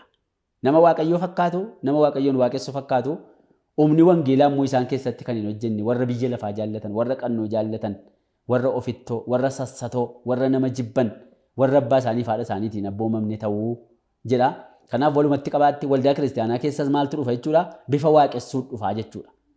Akkuma luboonni tajaajila iddoo aarsaa yeroo jalqabaa sana bifa diraamaatiin hojjetu malee hiikkaa isaan beenne arras bifa waaqeffannaa duwwaatu iddoo aarsaa irratti baay'ate namoonni bifa akkasiitiin iddoo aarsaa irra naannoo malee dhoksaansaa kan isaaniif hin galle dhugaa sana akka dhugaa isa Yesuus Kiristoos keessa jirutti kan hin hubenne ta'u gara xumuraa kanatti isa jedhudha. Kanaaf namoota akkasiirraa fagaadhuudha xumuraa irratti jechuudha. Kanaaf nus dhufaatii gooftaa keenyaaf fayyisaa keenya isa lammaffaa utuu eeggannu namoota jireenya akkasii jiraatanii carraa isa arguu dhaban akka hin taaneef baay'ee of eeggachuuf Waaqayyoon kadhachuu qabnaa isa jedhudha. Tolee hordoftoota keenya sagantaa kana irraa waan guddaa akka hubattan abdii qabna. Sagantaa keenya amma isiniif dhiyeessaa turre kun amma xumuramee jira. Paasteriidhaan illee yaada gaarii akkasii nuuf dabarsaa turanii Waaqayyo isin haa eebbisu isaaniin hin jenna. Marii keenya asuma irratti xumurreerra. Sagantaa ayyaanaa afan kan biroo wajjin turtii gaarii isiniin jenna. Walitti deebineerra kabajamtoota daawwattoota keenya sagantaawwan kana lamaaniin akka eebbifamtan abdii qabna. Sagantaan keenya itti aanu immoo walaloo obboloonni keenya Roobaaf Roobeeraan nuuf qopheessanidha. Walaloo kanatti aansuudhaan immoo faaruu obboleessa keenya Yoosef Tasfaa nuuf dhalateera kan jedhu dhaggeeffannee walitti deebina. Haga xumura qophii keenyaatti nu waliin turaan affeerraa keenya irra deebi'uudhaan ayyaana gaarii. Ai amma jireenyi koo akkasumatti hafee namaa gadi ta'ee boqonnaan na cabee hunduuna tuffatee tiksituu naan jechaa jireenyi koo badee imimmaan soorachaa fuulli kee yoomuma gara koo ilaala ansumattan bo'a yaa Waaqa jaalalaa fira hin jedhu alagaa hundumtuu na jibba ofitti nan butu ofirraa na dhiiba maqaan koo waamamu tiksituu naan jedhu hiriyaa koo ta'uu eenyuyyuu hin fedhu ilaalati Waaqarraa gadda garaa kootii ansittan of laadha nan gatiyyaa mootii nyaadhee quufeen beeku garaan koo duwwaama soorata hin argadhu yaa abbaa sin waama ilaalati garaa koo isa gaddi waade isa bo'aa deemu aara galfii yaade.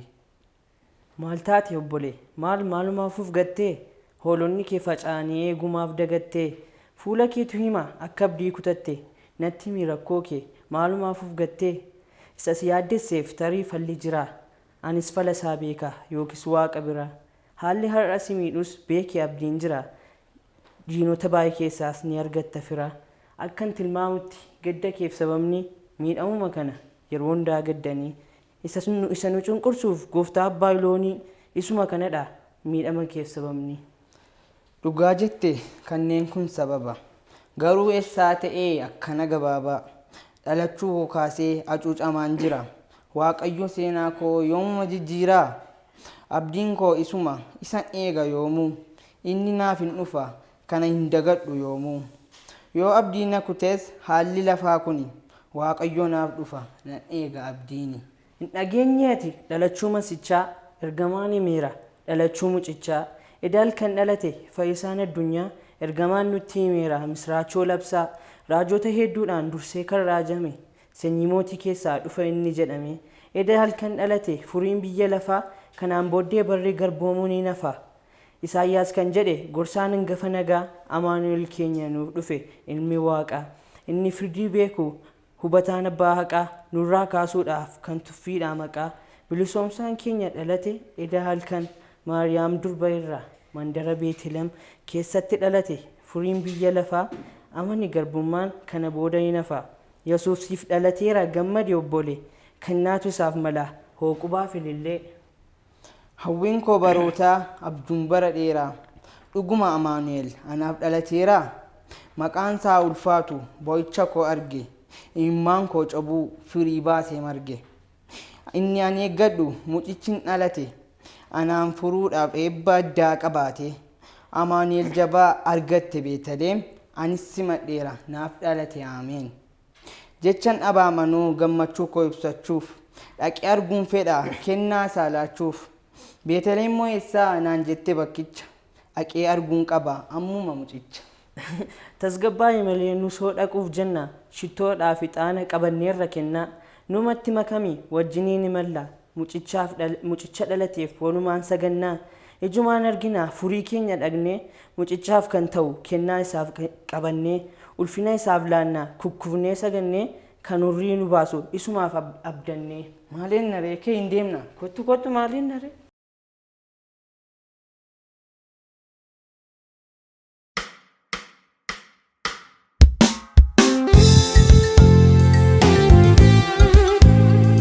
walitti deebineerra kabajamtoota dhaggeeffattoota keenyaa sagantaa keenya irraati waa tokko akka barattan akkasumas immoo akka itti eebbifamtan abdii guddaa qabna. Obboloota keenya Roobaaf Roobeeraa akkasumas obboleessa keenya Yoosefin Waaqayyo isin haa eebbisu jechuun jaalladha.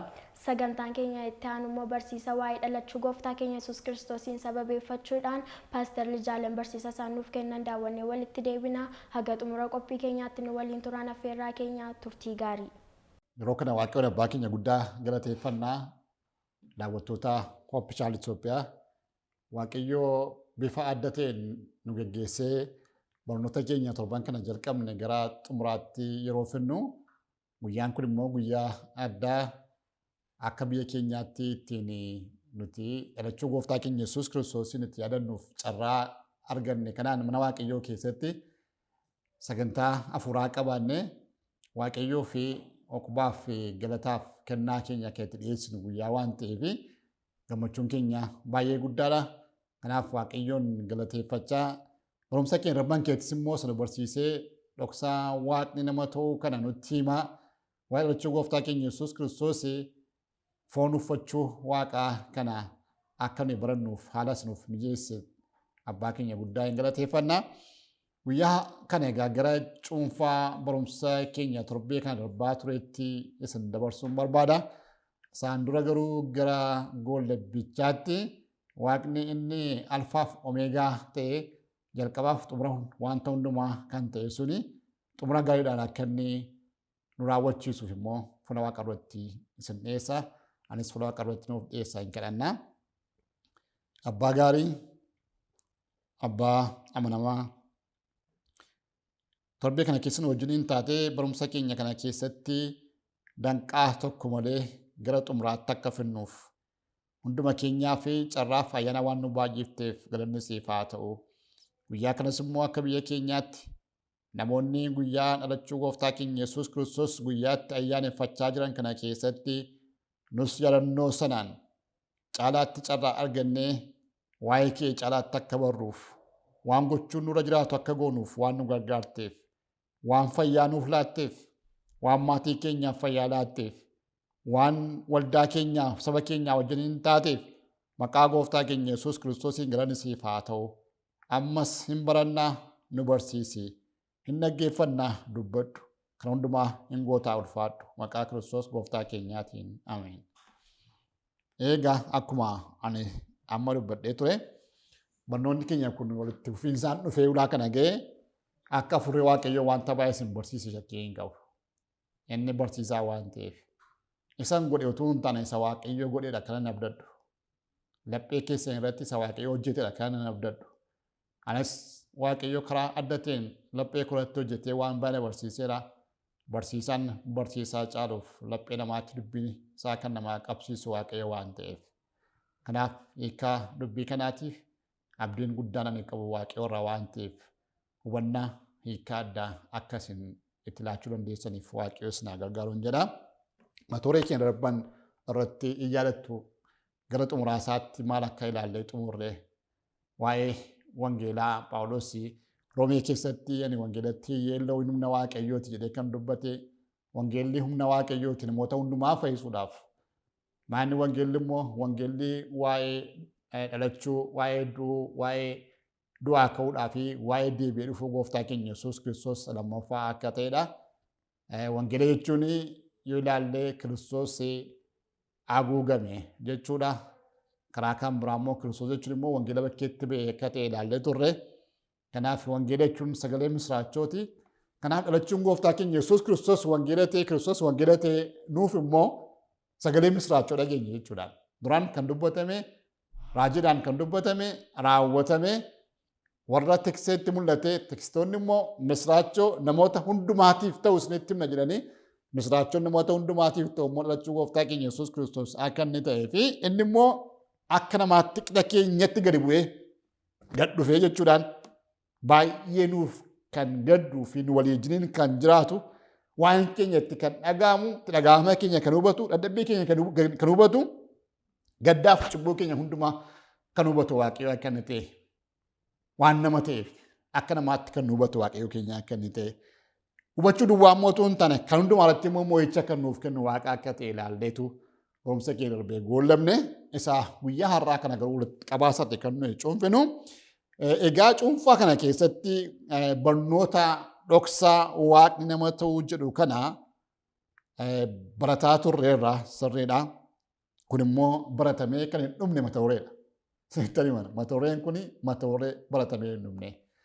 Guyyoota darban jaan keessatti waa'ee kanaa barannee finneera jennee yoo yaadne of goyoomsine baroota hundumaa baranna waa'ee kanaa. Baroota hundumaa baranna waa'ee kanaa. Dhoksaan kun baay'ee gadi fagoo waan ta'eef Kanaaf amma barannee finna jechuun miti hubachuun isaa salphaa miti. Guyyaa dhaloota gooftaa keenya Yesuus Kiristoos guyyaa waaqni nama ta'uu kana akkaataa nuti itti yaadnu olittidha hiikkaansaa. Hiikkaa nuuf qaba. Biyya lafaatiif hiikkaa qaba inni jechuudhaan. Kana egaa dhoksaa kana gadi fageenyaan barachuudhaaf yeroo hundumaa sammuun keenya qophaa'aa ta'utu jiraata. Torbee kaa duwwaatu hin taane guyyaa dhalachuu gooftaa keenya Yesuus Kiristoos itti yaadannu duwwaa kan yaadnu otoo hin taane baroota hundumaa kan yaadnu ta'utu jiraata. Dhoksaa waan nama ta'u. Dhoksaa Kiristoos dhufee sagaleen foon uffatee nu gidduu bulee akkaataa namni jiraatutti jiraachuun waaqni du'uun waaqni wanta nuyi kanaan dura baranne hundumaa ta'uun baay'ee waan dhoksaadha. Egaa yeroo waa'ee foon sagaleen foon uffachuusaa waaqni nama ta'uusaa dhalachuu gooftaa keenya Yesuus Kiristoos yommuu dubbannu wanta salphaatti hubatamu waan hin taaneef gadi fageenyaan caaffanni qulqullaa'anis ta'e caaffanni raajis ta'e barreessitoonni adda addaa yookaan caafata kana irratti yaada kan kennan komentaators kan jennu. Isaan kun gadi fageenyaan hin keenye haa ta'u garuu dhimmichi waan gadi fageenyaaf macaafni hin dubbanneef raajiin waan hin keenyeef komentaatörsiin warri yaada kennan kana irratti waan hin keenyeef shakkamuun irra hin jiraatu amanamuu qaba amanamaadha. Hammuma dhageenye manuu qaba. Kanaaf maal jira wanti barreeffame tokko dubbisee baay'ee kana dhibe kana isiniif qoduu barbaadu dhimma kana gadi fageenyaan baruu yoo barbaadde sammuu kee dhabde.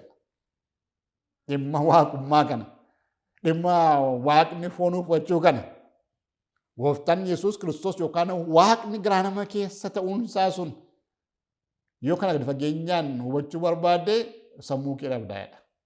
Yoo dubbii kana mamte yookaan gante immoo lubbuu kee dhabdaadha. Kanaaf maal wayya? Calluminnee wanta hubachuu hin dandeenye gadi qonnee lubbuu keenya sammuu keenya dhabuu moo dubbii kana mamnee yookaan shakkinee amanuu dhabnee lubbuu keenya dhabuu wayya? Lubbuu keenyas dhabuu hin qabnu, sammuu keenyas dhabuu hin qabnu, hammi nuuf kenname nu ga'a. Isa dhageenyeef waaqoon galateeffachuu kan amma baranneef amma ammaatti dubbiin nuuf kenname kan nuyi dhageenyu kun kan nuyi hubanne wanti barreeffame suni nu ga'a. Isumatti amantii qabaanna. Malee wanta barachuu isaa hin dandeenye humna keenya oliyootu itti hiixannu sammuu kee dhabuu nurra hin jiraatu. Caaffanni qulqullaa'aan maal jedhaa? Wanti mul'ataan kan keenya jedha. Inni mul'ataan kan keenya kan ijoollee keenyaatis jedhaan. Inni dhokataan garuu kan waaqayyooti jedhaan. Hamma amma dubbanne kana wanta mul'ataan dubbadde. Kana caalaa dubbachuu hin danda'u. Wanta mul'ataa kanadha kan dubbadde. Dhokataan waan baay'ee jiraachuu danda'a sammuu keenya jalaa hubannaa keenya jalaa kan dhokate. Dhimma kanaaf callisuun gaariidha. Hamma beekanii. Kiras nuyi nama akkamiiti. Sammuun keenya baay'ee xiqqoodha. Cubbuun baay'ee irraa miidheera. Harka 100 keessaa 100 akkani waan hundumaa hubannuuf waaqayyo kan inni uume edda jannata keessatti akkuma duraan barreessan cubbuun biyya lafaatti galee hidhata gaa'elaa sana Addaamiif Hewaaniin seexanni isaanii goyyoomse hubannaan isaanii jalaa hatame waan hundumaa hubachuu hin danda'an. Isinitti hima harka 100 keessaa 5 hamma 10 duwwaatti waa hubachuu dandeenya. Harki 90 immoo ganaadha. Gaafa gooftaan keenya Yesuus Kiristoos mootummaa isaa guutummaatti muu deebisee jedhu sana iddoo keetti deebinaa sammuun kee iddoo deebi'aa waan hundumaa hubachuu dandeenya waan ta'eef hanga sanatti hammatti amma dhageenyu kanaan waaqayyoon galateeffachuu qabna jechuudhaan. Kanaaf Yesuus jalqaba mucaa gargaarsa hin qabne ta'ee dhufee dhalate wadhaa. Waan dhalachuu gooftaa keenya Yesuus Kiristoos yommuu dubbannu akka mucaa gargaarsa hin qabne dhufee dhalate. Mucaa xiqqoo eegumsa haadhaaf abbaarraa adda bahuu hin dandeenye kufteennaan kan cabdu gargaarsa kan hin qabne mana keessatti dhalatullee kan hin qabne qabeenyaa kan hin qabne akkas ta'e dhalate. Akka ittiin dhufe mootummaan jalqabaa sun akka ittiin ta'e mootummaan ayyaanaa barachaa ture sun akka ittiin ta'e. Garuu mootummaa ulfinaa kana keessatti lammaffaa deebi'ee yommuu dhufu Kiristoos akka ittiin dhufu akka mucaa gargaarsa hin qabneetu hin taane akka mootummaa isa guddaatti akka mootiitti akka leenca Yihudaatti dhufa amma. Akka leenca Yihudaatti dhufa. Akka itti lammaffaa deebi'een dhufu inni mootummaa ulfinaa keessatti dhufaatiin nuti eeggannu mootummaa nuti eeggannu mootummaa akkasiiti. Inni jabaa, inni humna kan qabu, inni aboon guutummaan kan isaa kan ta'e akkasittiin dhufa. Jalqaba inni hoolaa qaraanioo ta'ee qalamuudhaaf dhufe. Hoolaan gargaarsa kan hin qabne horii keessaa yeroo hundumaa dadhabduuf gargaarsa kan barbaaddu hoolaadha. Waayyuu kan hin beekne garraamii kan taate. Garatti oofanitti kan oofamtu qabnaan hundumtuu kan gorra'uu danda'u akkas hoolaan. Hoolaan qalamuudhaaf. Gooftaan keenya Yesuus Kiristoos mootummaa isaa jalqabaa sana keessatti akka hoolaa qaraaniyooti dhufe. Hoolaa qaraaniyooti dhufe. Garuu amma immoo atimittiin dhufaa diinota isaa hundumaa irratti ijaa baafachuudhaaf gooftaa gooftootaa fi mootii mootaa ta'e dhufa. Maqaan gooftaa galateeffamu. Amma ijaa baafatan waan hundumaa keessatti waan ta'e hundumaa isaatti diinota isaa irratti inni ijaa baafata. Amaloonni amma olitti nuti ilaalle kun deebi'uu Kiristoosii fi jechoota adda addaa Giriikiin yommuu ibsamu kakuu haaraa keessatti akkaataa adda addaa itti dhimma ba'ama. Kiristoos deebi'uun isaa apookilaapsis jenna. Akka jechuun immoo ulfinaa fi humnaan of mul'isuudha. Yommuu dhufu ulfinaa fi humnaan of mul'isa. Yeroo achii ka'ee jedhu lafti kun hin dadayya'a. Tulloonni, gaaronni bakka isaa hin dhaabatan, dhagoonni hin dadayya'u, kattaan hin dadayya'u. Dhaaboo isaa mul'isa inni. Mootummaa isaa mul'isa inni. Humna guddaadhaan deebi'ee dhufa waan ta'eef. Sagalee guddaa dhagahama. Sagalee kakawwee, sagalee bakakkaa dhagahama. Yeroo warri kaan itti fiiganii yeroo kan biraa isa ajjeesuudhaaf qabanii garafaa turanii amma garuu warri isa irratti ka'anii yagaaraan golboo bii jedhu. Toluun irratti jigi jedhu. Fuula isaa duraa eessa dhokkanuu jedhuun. Yeroo sana garuu yeroo jalqabaa sana garuu akka waan isa caalanitti isa qabanii cunqursanii oliif gad darbatanii kaballaa dhiiticha gonfoo qoraattii mataatti kaa'anii harrabsoo adda addaa isa irratti tarree galchaa turan. Inni hoolaa ture waan ta'eef hoolaa qaraanioo qalamuudhaaf waan dhufeef humna kan hin qabne gargaarsa kan hin qabne mucaa ta'e waan dhufeef namni hundumtuu irratti harka isaa ol fudhate hamma danda'an waan danda'an hundumaa irratti raawwatan waa'ee isaa waan barbaadan jedhan maqaa hin taane kennaniif isheen muka masooftuuti miti ittiin jedhani ilma Daawit beennamni irratti ittiin jedhani yoo dhuguma waaqayyoon taate yoo dhuguma mootuu yeroo taate of oolchi ittiin jedhan itti qoosan ija isaa qabanii dhuguma mootii yoo taate nutti Mikaa'een jiru kan kana gochaa jiru ittiin jedhan fannoo irratti ol baasanii hadhaa'oo baasan. Inni waaqa ta'ee otuu jiru akka waaqummaa isaa itti waan hin mul'anneef akka mucaa gargaarsa hin qabneetti akka hoolaa qaraaniootti waan dhufeef kana hundumaa irratti raawwatanii inni kaayyoo isaa bakkaan ga'uudhaaf waan dhufeef raawwachuudhaaf waan jiruuf kana hundumaa akka horiin yeroo qalamuudhaaf jiruuttidha. Isaayyaas waan tokko hin dubbanne akka calluma jedhu calluma jedha. Dinqii hojjechuu dandeessaa dinqii hojjedhu of oolche yommuu ittiin jedhan dinqii gochootuu danda'u waan dinqii ta'e sun calluma jedhe. Hin callise wanta hundumaatti iyyuu nuuf jedhee waan hundumaa obsee. Macaafa qulqulluu keenya keessaa Phaawulos kana keessatti wanta baay'ee barreeffame Qorontos keessatti, Tasalonqee keessatti, Phexrosin keessatti waa'ee kanaa dubbifattan beessa godhee isiniif ibsa. Macaafa qulqulluun waa'ee isaa ibsa waan ta'eef. Inni mootii akkasii ta'eeti kan inni dhufu jechuudhaan. Gaaf tokko Yesuus Kiristoos humnaaf ulfinaan yommuu deebi'u sanatti, guyyaa guddaa sanatti dhuguma gooftaa ta'uu isaatiif addunyaan guutummaan kabaja laattiif, iddoo laattiif, beekamtii laattiif. Inni gooftaadha jedhu. Inni waaqayyoodha jedhu. Guyyaan sun firoottan koo dhiyaateera. Guyyaa gooftaan ulfinaan itti deebi'u. Namni lafarra jiraatan hundi isaanii iyyuu kan isaan gooftummaa isaa fudhatan. Yeroo dhiyootti darbeellee warri isa fudhachuu dhiisan kana booddee qalbii jirachuu hin danda'an yoo ta'e illee gooftummaa isaaf beekamtii kennuuf guutummaa addunyaa kanarraatti jechuudha. Tokkoffaa Qorontos boqonnaa 15 lakkoofsa 8 kaasee maddamee jaatti. Filiippiyoos boqonnaa 2 lakkoofsa 11 irratti Tasalonqee keettis lammaffaa 1:7 irratti waa'ee kana argina jechuudha. Inni guddaa ta'us foon uffateedha garuu kan isaan bu'u. Jalqaba kan hubachuu qabnu barumsa kana gara xumuraatti yommuu finnu inni guddaa yoo ta'es foon uffatee waan jiruuf kan isaan bu'u du'uutu irra jiraata.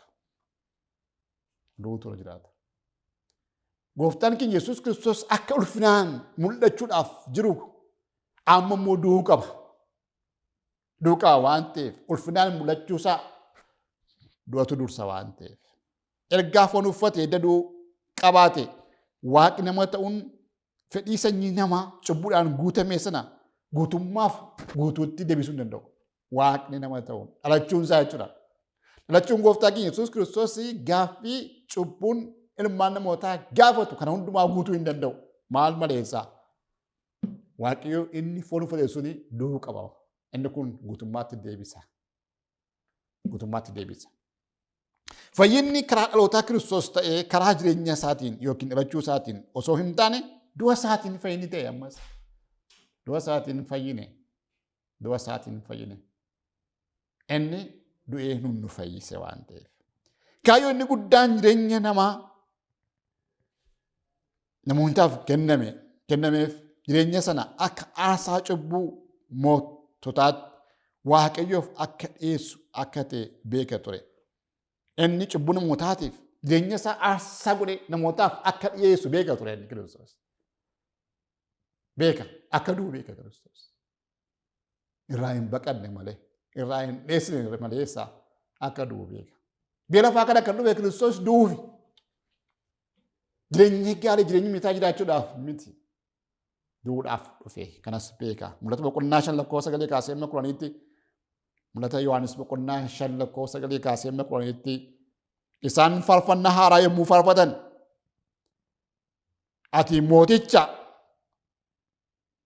ati mootumicha ani ifama. Isaan faarfannaa haaraa yommuu faarfatan ati macaaficha fudhachuudhaaf mallattoo isaas banuudhaaf kan maltedha.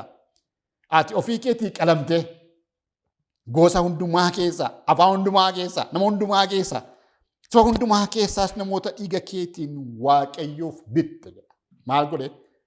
Ati inni mallattoon itti godhame waa'ee fayyina keenyaa cufamee qadaadamee mallattoon mallatteeffame mallattoo eenyu baruu hin dandeenye kan mallatteeffame suni inni ofii isaatii qalameetu gosa hundumaa keessa, afaan hundumaa keessa, nama hundumaa keessa, saba hundumaa keessa namoota dhiiga isaatiin Waaqayyoof bite jedha.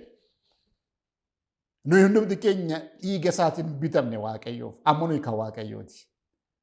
Karaa gooftaa keenya Yesuus Kiristoos hundumti keenya kan Waaqayyoo abbaa taane irraa kanatti gatii kaffalame firoottan koo anaaf sitti gatii kaffalame an gatii dhiigaati ati gatii dhiigaati. Kanaaf Waaqayyoof taane. Kanaaf bitamne dhiigaan bitamne horiidhaan miti warqeedhaan miti meetiidhaan miti qabeenya lafaa kanaatiin miti. Isaan kun walitti ida'amanii hundi isaaniiyyuu hamma dhiigaa hin ga'an waan ta'eef dhiigaan bitamne. Dhiiga gooftaa keenya Yesuus Kiristoos hin bitamne. Lakkoofsa 10 irraa Waaqayyo keenyaaf mootummaadhaaf luboota isaa akka ta'an isaan goote. Beektu nuyi luboota Waaqayyooti. Luboota Waaqayyo abbaa. Luba taane. Karaa hangafa luba keenyaa luba taane. Inni hangafa lubootaati nuyi lubootadha. Inni hangafa ilma Waaqayyooti nu ijoollee Waaqayyooti. Kun karaa gooftaa keenya Yesuus Kiristoos kan nuuf kenname kennaadha. Mootummaa ayyaanaa keetti kan nuuf kenname. Isaan kan jalqabame mootummaa ulfinaatiin kan nuuf mirkanaa'udha kun. Isaanis lafa irratti mo'uudhaaf jiru jedhan. Maqaan gooftaa kan galateeffamee ta'u bara baraan dhalachuu gooftaa keenya Yesuus Kiristoosiin nuti lafa irratti mo'uudhaaf jirra. Gooftaa keenya Yesuus Kiristoosiin qilleensatti dassimannee jennee booddee deebii yommuu dhufu suni sagaleen hangafa ergamootaa yommuu dhaga'amu malakanni Waaqayyoo yommuu afuufamu Kiristoos kumaatamaan marfamee yommuu dhufu nuti jiraatte kan jiru akka libsuu ijaatti jijjiiramnee kan du'an boolla keessaa ba'anii Kiristoosin qilleensatti simatanii samaayii dhaqanii waggaa 1,000 yommuu isaa wajjin mo'anii waggaa 1,000 booddee lafti kun akka ishee duraatti deebitee bu'aa ba'een hundumtuu wal qixxaatee qoraattiin hundumtuu raawwatee badee akka Kiristoosiif ta'utti lafti kun taatee Kiristoos garaa ciibsatee lafa keenya bara baraa iddoo jireenya keenya bara baraa mana keenya bara baraa ta'e nuuf kennee lafa irratti bara baraan moona firoottan koo dhalachuun gooftaa keenyaa Yesuus Kiristoos kanaaf kan nu ta'edha. Ibroota boqonnaa 9 lakkoofsa 12 kaasee 14tti Kiristoos aarsaadhaaf dhiiga re'ootaaf dhiiga jabbootaa baatee utuu hin ta'in dhiiga ofii isaatii dhangalaasuu isaatiin al tokko baraan gara iddoo isa hundumaa irra caalu qulqulluutti ol gale nuufis furee bara baraa ta'e. Hubadhaa gala.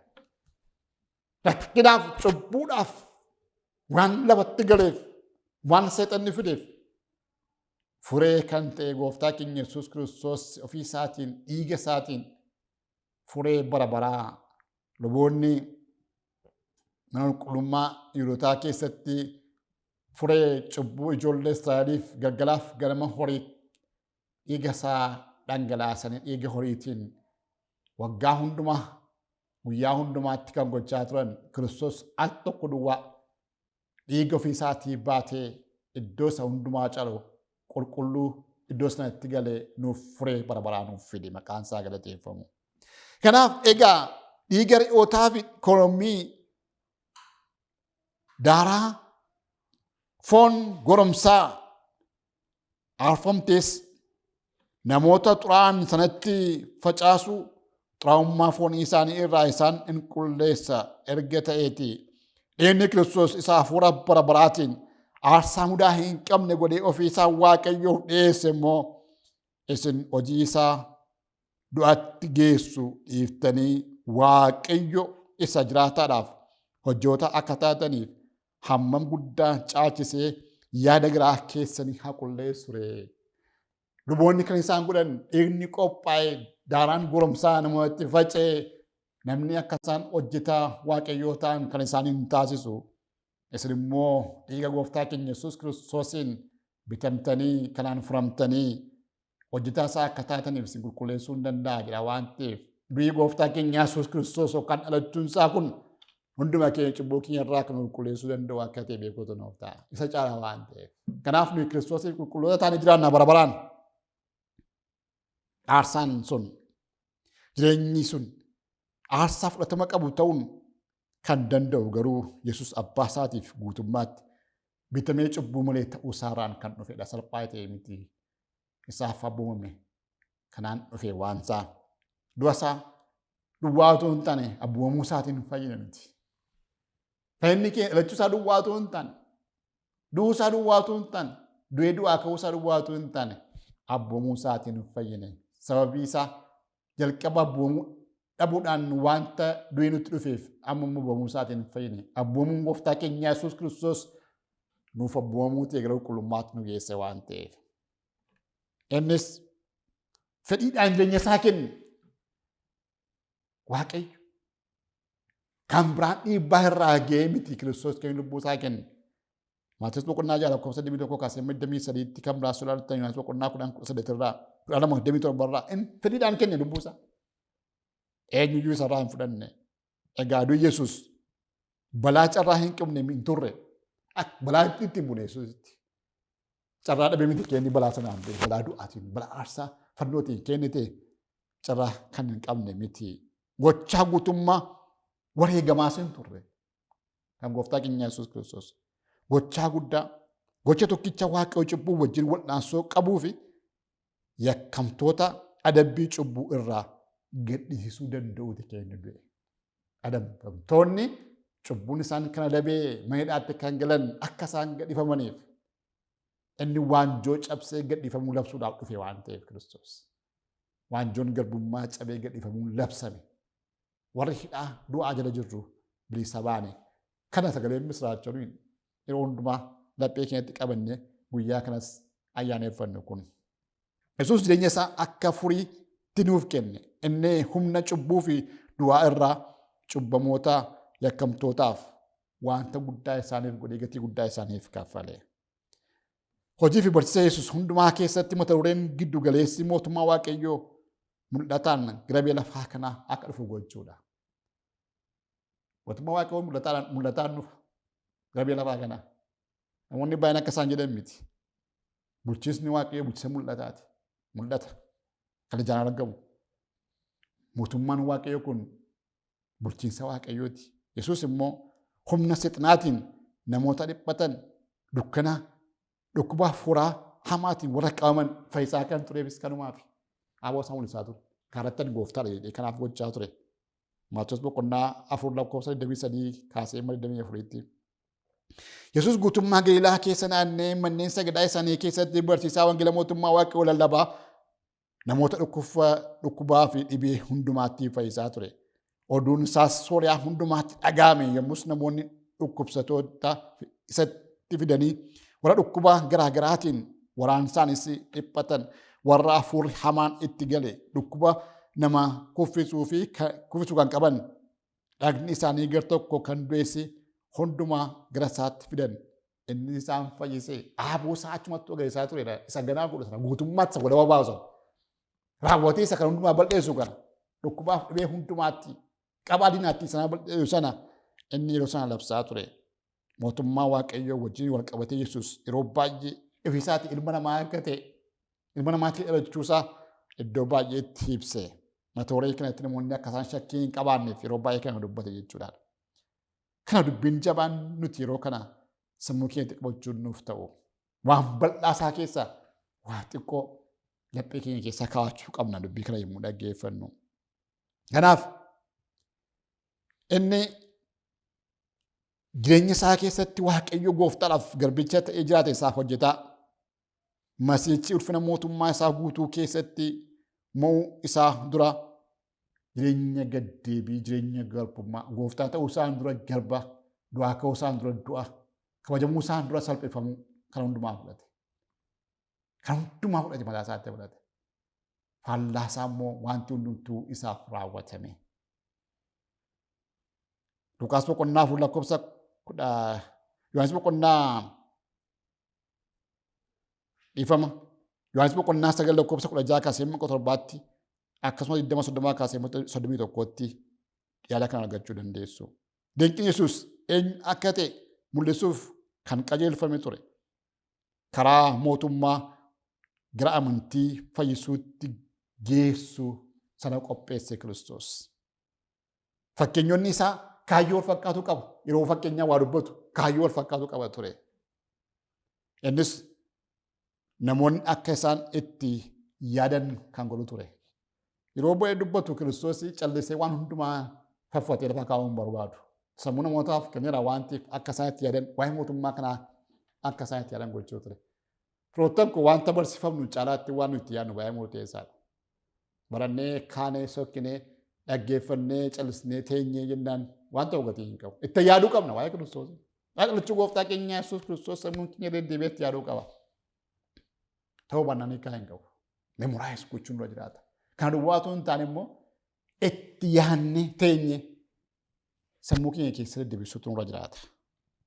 Itti yaaduu qabna hundumaa jechuudhaan. Kanaaf aarsaan Kiristoos tokko fayyina guutuu fiduuf gaa hubaddaa kana. Waan biraan barbaachisu. Bukkee qabate barbaachisu. Wanta fayyina keenyaaf ta'u hundumaa fiduuf inni gaadha. Waa itti dabalamu tokko yoo hin jiru. Irra deebiinis hin barbaachisu. Hubaddaa kana. Kiristoos lammaffaa deebi'ee dhufee hin dhalatu lafarratti lammaffaa dhufee inni hin du'u. Aarsaa lammaffaa hin kaffalu. Takka duwwaa wanta inni godhee gaa waan ta'eef. Inni hojii xumuramedha. Galanni Waaqayyoof haa ta'u hojiin fayyina keenyaa xumuramedha. Karaa gooftaa keenya Yesuus Kiristoos. Guutuudha. Mudaa kan hin qabnedha. Macaafa qulqulluu keetti Ibroota boqonnaa 9:12 25 keessatti ijaartaa argachuu dandeenya. Yesuus kan du'aa ka'eef reeffi isaa gadeenyaatti deebi'uuf duwwaa miti kan du'aa ka'eef. Du'aa ka'ee mul'achuun isaa maaliifi? Seettun irraa yadattu dhageessineettu si'a 11 bartooti mul'ata jenneerraa edda du'aa ka'ee booddee maal jechuudha? Mootummaan Waaqayyoo mootummaa qaamaan mul'atu ta'uusaa agarsiisaa jira. Namoonni baay'een maal jedhu hafuuraan hafuura jedhu. Wanta ogaa hin taane akkasumatti hafuuraan kan jira lakki qaamaan kan mul'atudha. Kan argamudha inni waan ta'eef. Kanaaf du'aa ka'uu booddee namni akkasumatti hafuuraan ka'aa jedhanii yaadu namoonni baay'een. Malee qaamaan hin jiru jedhanii yaadu. Eekoo waa mul'atutu argama waan ta'eef. Kana mul'isuuf jedhee Kiristoos kana godhe waan ta'eef. Waaqayyo isa ol kaasee ulfina kenneef. Gara iddoo olaanaa samiitti ol isa baasuun isaa kanaaf. Yeroo dhumaaf duuka bu'oota isaa keessa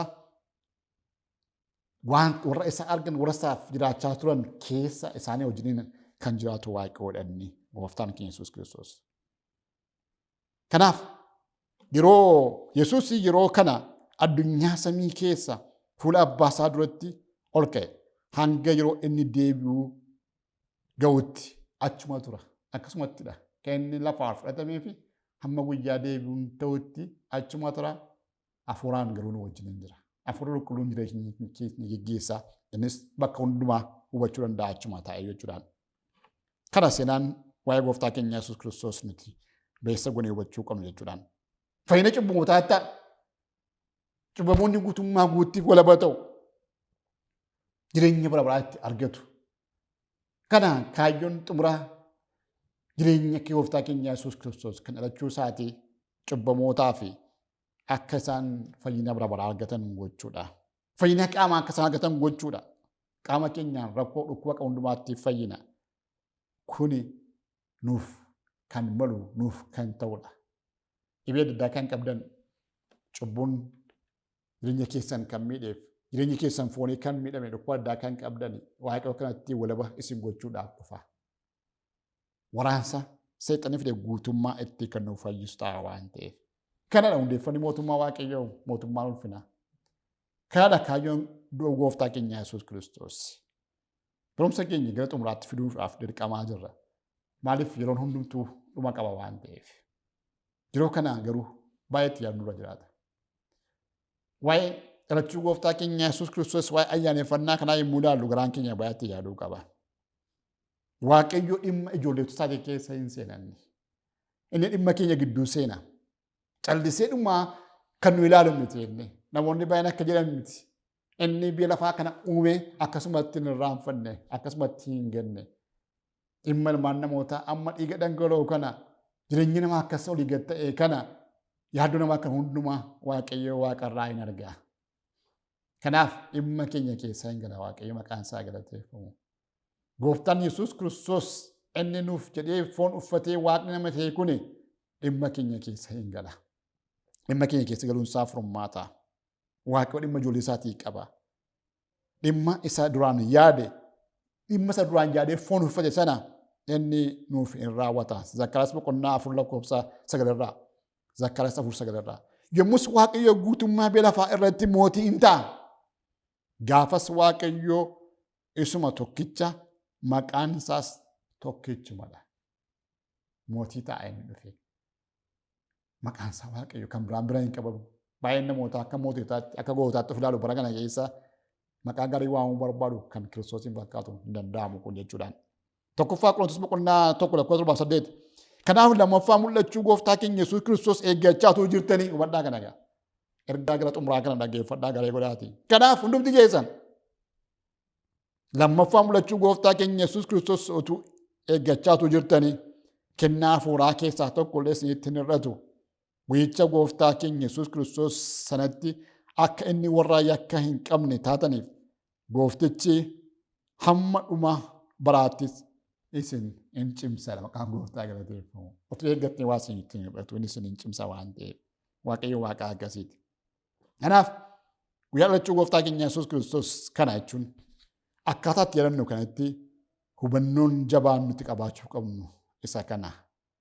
Guyyaan dhaloota isaatii itti yaadnee jireenya hafuuraa keenya yoo gabbifne malee nyaachuu, dhuguun, kennaa waliif kennuun, mana keenya ollee olloota keenya, maatii keenya wajjin bashannanuun inni duwwaan gahaa miti. Isa kana duwwaadhaaf yoo ta'e kun kasaaraa guddaa akka ta'e beekuutu nuuf ta'a.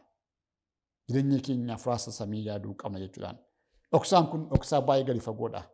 Salphaatti hubatamuu hin danda'u. Dubbiin kun dubbii cimaadha. Haa ta'u garuu hamma nuuf galu hundumaa sammuu keenya keessatti qabaachuu qabna waan ta'eef. Macaafa raajii fakkeenya barsiisaa Kiristoos kan jedhu 133 irraa mata durichi dadhabsiisaadhaaf jabaa jira. Ishee kana qabadhaa. Mata durichi waa'een foon uffachuu gooftaa keenyaa Yesuus Kiristoos waa'ee waaqni nama ta'uu kuni waa'een dhalachuu gooftaa keenyaa kun mata durichi jabaadhaaf dadhabsiisaadha. Qorannaan isaas sammuu jabaa gaafata. Hanga xumura biraattis barama. Nama waaqayyoo ta'uu keessa dhoksaa guddaan waan jiruuf. Mata dureen kun mata duree bara hundumaatti baratamudha. Dhimma kana sirriitti hubachuudhaaf gara samii ilaaluu qabna. Gara samii ilaaluu qabna. Samiin nu hubachiisaa waan ta'eef. Yeroo kun ta'u waan hundumaa nu hubachiisuu danda'a waan ta'eef. Waa'een foon uffachuu Yesuus ilma waaqayyoo Kiristoos isa isin keessa jiru abdii galateeffamaa akka ta'e nutti hima wangeelli. Qolaasaayis boqonnaa 1:27 akkasumas 2:9 irraas akkaataa kanaan barreeffamee jira jechuudhaan. Kun dhugaa guddaa of keessaa qaba. Kana sammuu keetti qabachuu qabna jechuudhaan maal jedha? Guutummaan waaqummaa namummaa Kiristoos keessa hin jiraata. Isinis isuma warra bantii waaqaa keessatti gooftummaa qabaniif aboo qaban hundumaaf mataa ta'e sanaan gara guutummaa jireenyaatti dhuftaniitu jira. Maqaan gooftaa galateeffamu. Nuti gara guutummaa jireenyaatti dhufne. Firoottan koo gara jireenya hir'uutti miti. Gara jireenya guutuu, gara jireenya irraa ifaatti dhufne karaasaa. Gara jireenya guutuu, gara jireenya irraa ifaatti. Waa'een foon uffachuu Yesuus ilma waaqayyoo kun ammas Qolaasaayis boqonnaa 1:27 irraa kan nuti dubbifanne kun akkaataa ta'utti hubatamuutu irra jiraata jechuudhaan. Waaqayyo dhoksaa akkana jedha. Waaqayyo dhoksaa ulfinaan guutuu kana warra saba isaa hin ta'in keessatti agarsiisuudhaan warra kan isaatiitti beeksisuu jaallate. Dhoksaan mul'ifame kun immoo Kiristoos isa isin keessa jiru sana jedha. Kun dhoksaa mul'ifame sanadha. Kiristoos isa isin keessa jiru. Inni ulfina isin argachuuf jirtanii fi abdii keessanii jedha. Kiristoos inni nu keessaa kun ulfina isin argachuuf jirruuf abdii keenyadha. Firoottan koo Kiristoos nu keessaa haa ta'u. Maaliif inni ulfina isa argachuu jirruuf isaaf abdii keenya. Kiristoos nu keessa jiraachuu baateenaan abdii hin qabnu. Ulfina isin argannu. Kanaaf Kiristoosin laphee keenya keessa kaachuun kanaaf barbaachisa yeroo hundumaayyuu. Isa malee abdii waan hin qabneef, isa malee jireenyi waan hin jirreef, jireenya guutuuf jireenya irraa isaa arganna waan ta'eef. Kanaaf Kiristoos nu keessa jiraachuu qaba.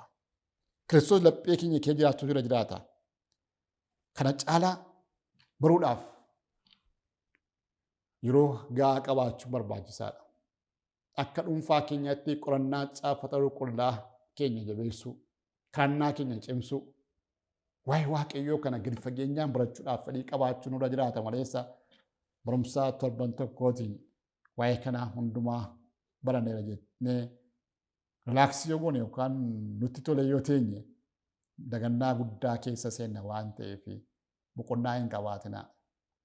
Wanta hubachuudhaaf qabdan mara hubachuudhaaf dhamaa inni barreeffame inni mul'ataan kan keenya waan ta'eef wanta mul'ataa hin dhabinaa isin isa dhoksaatti hin rakkatinaa isa mul'ataa garuu barachuutu irra jiraata waan ta'eef.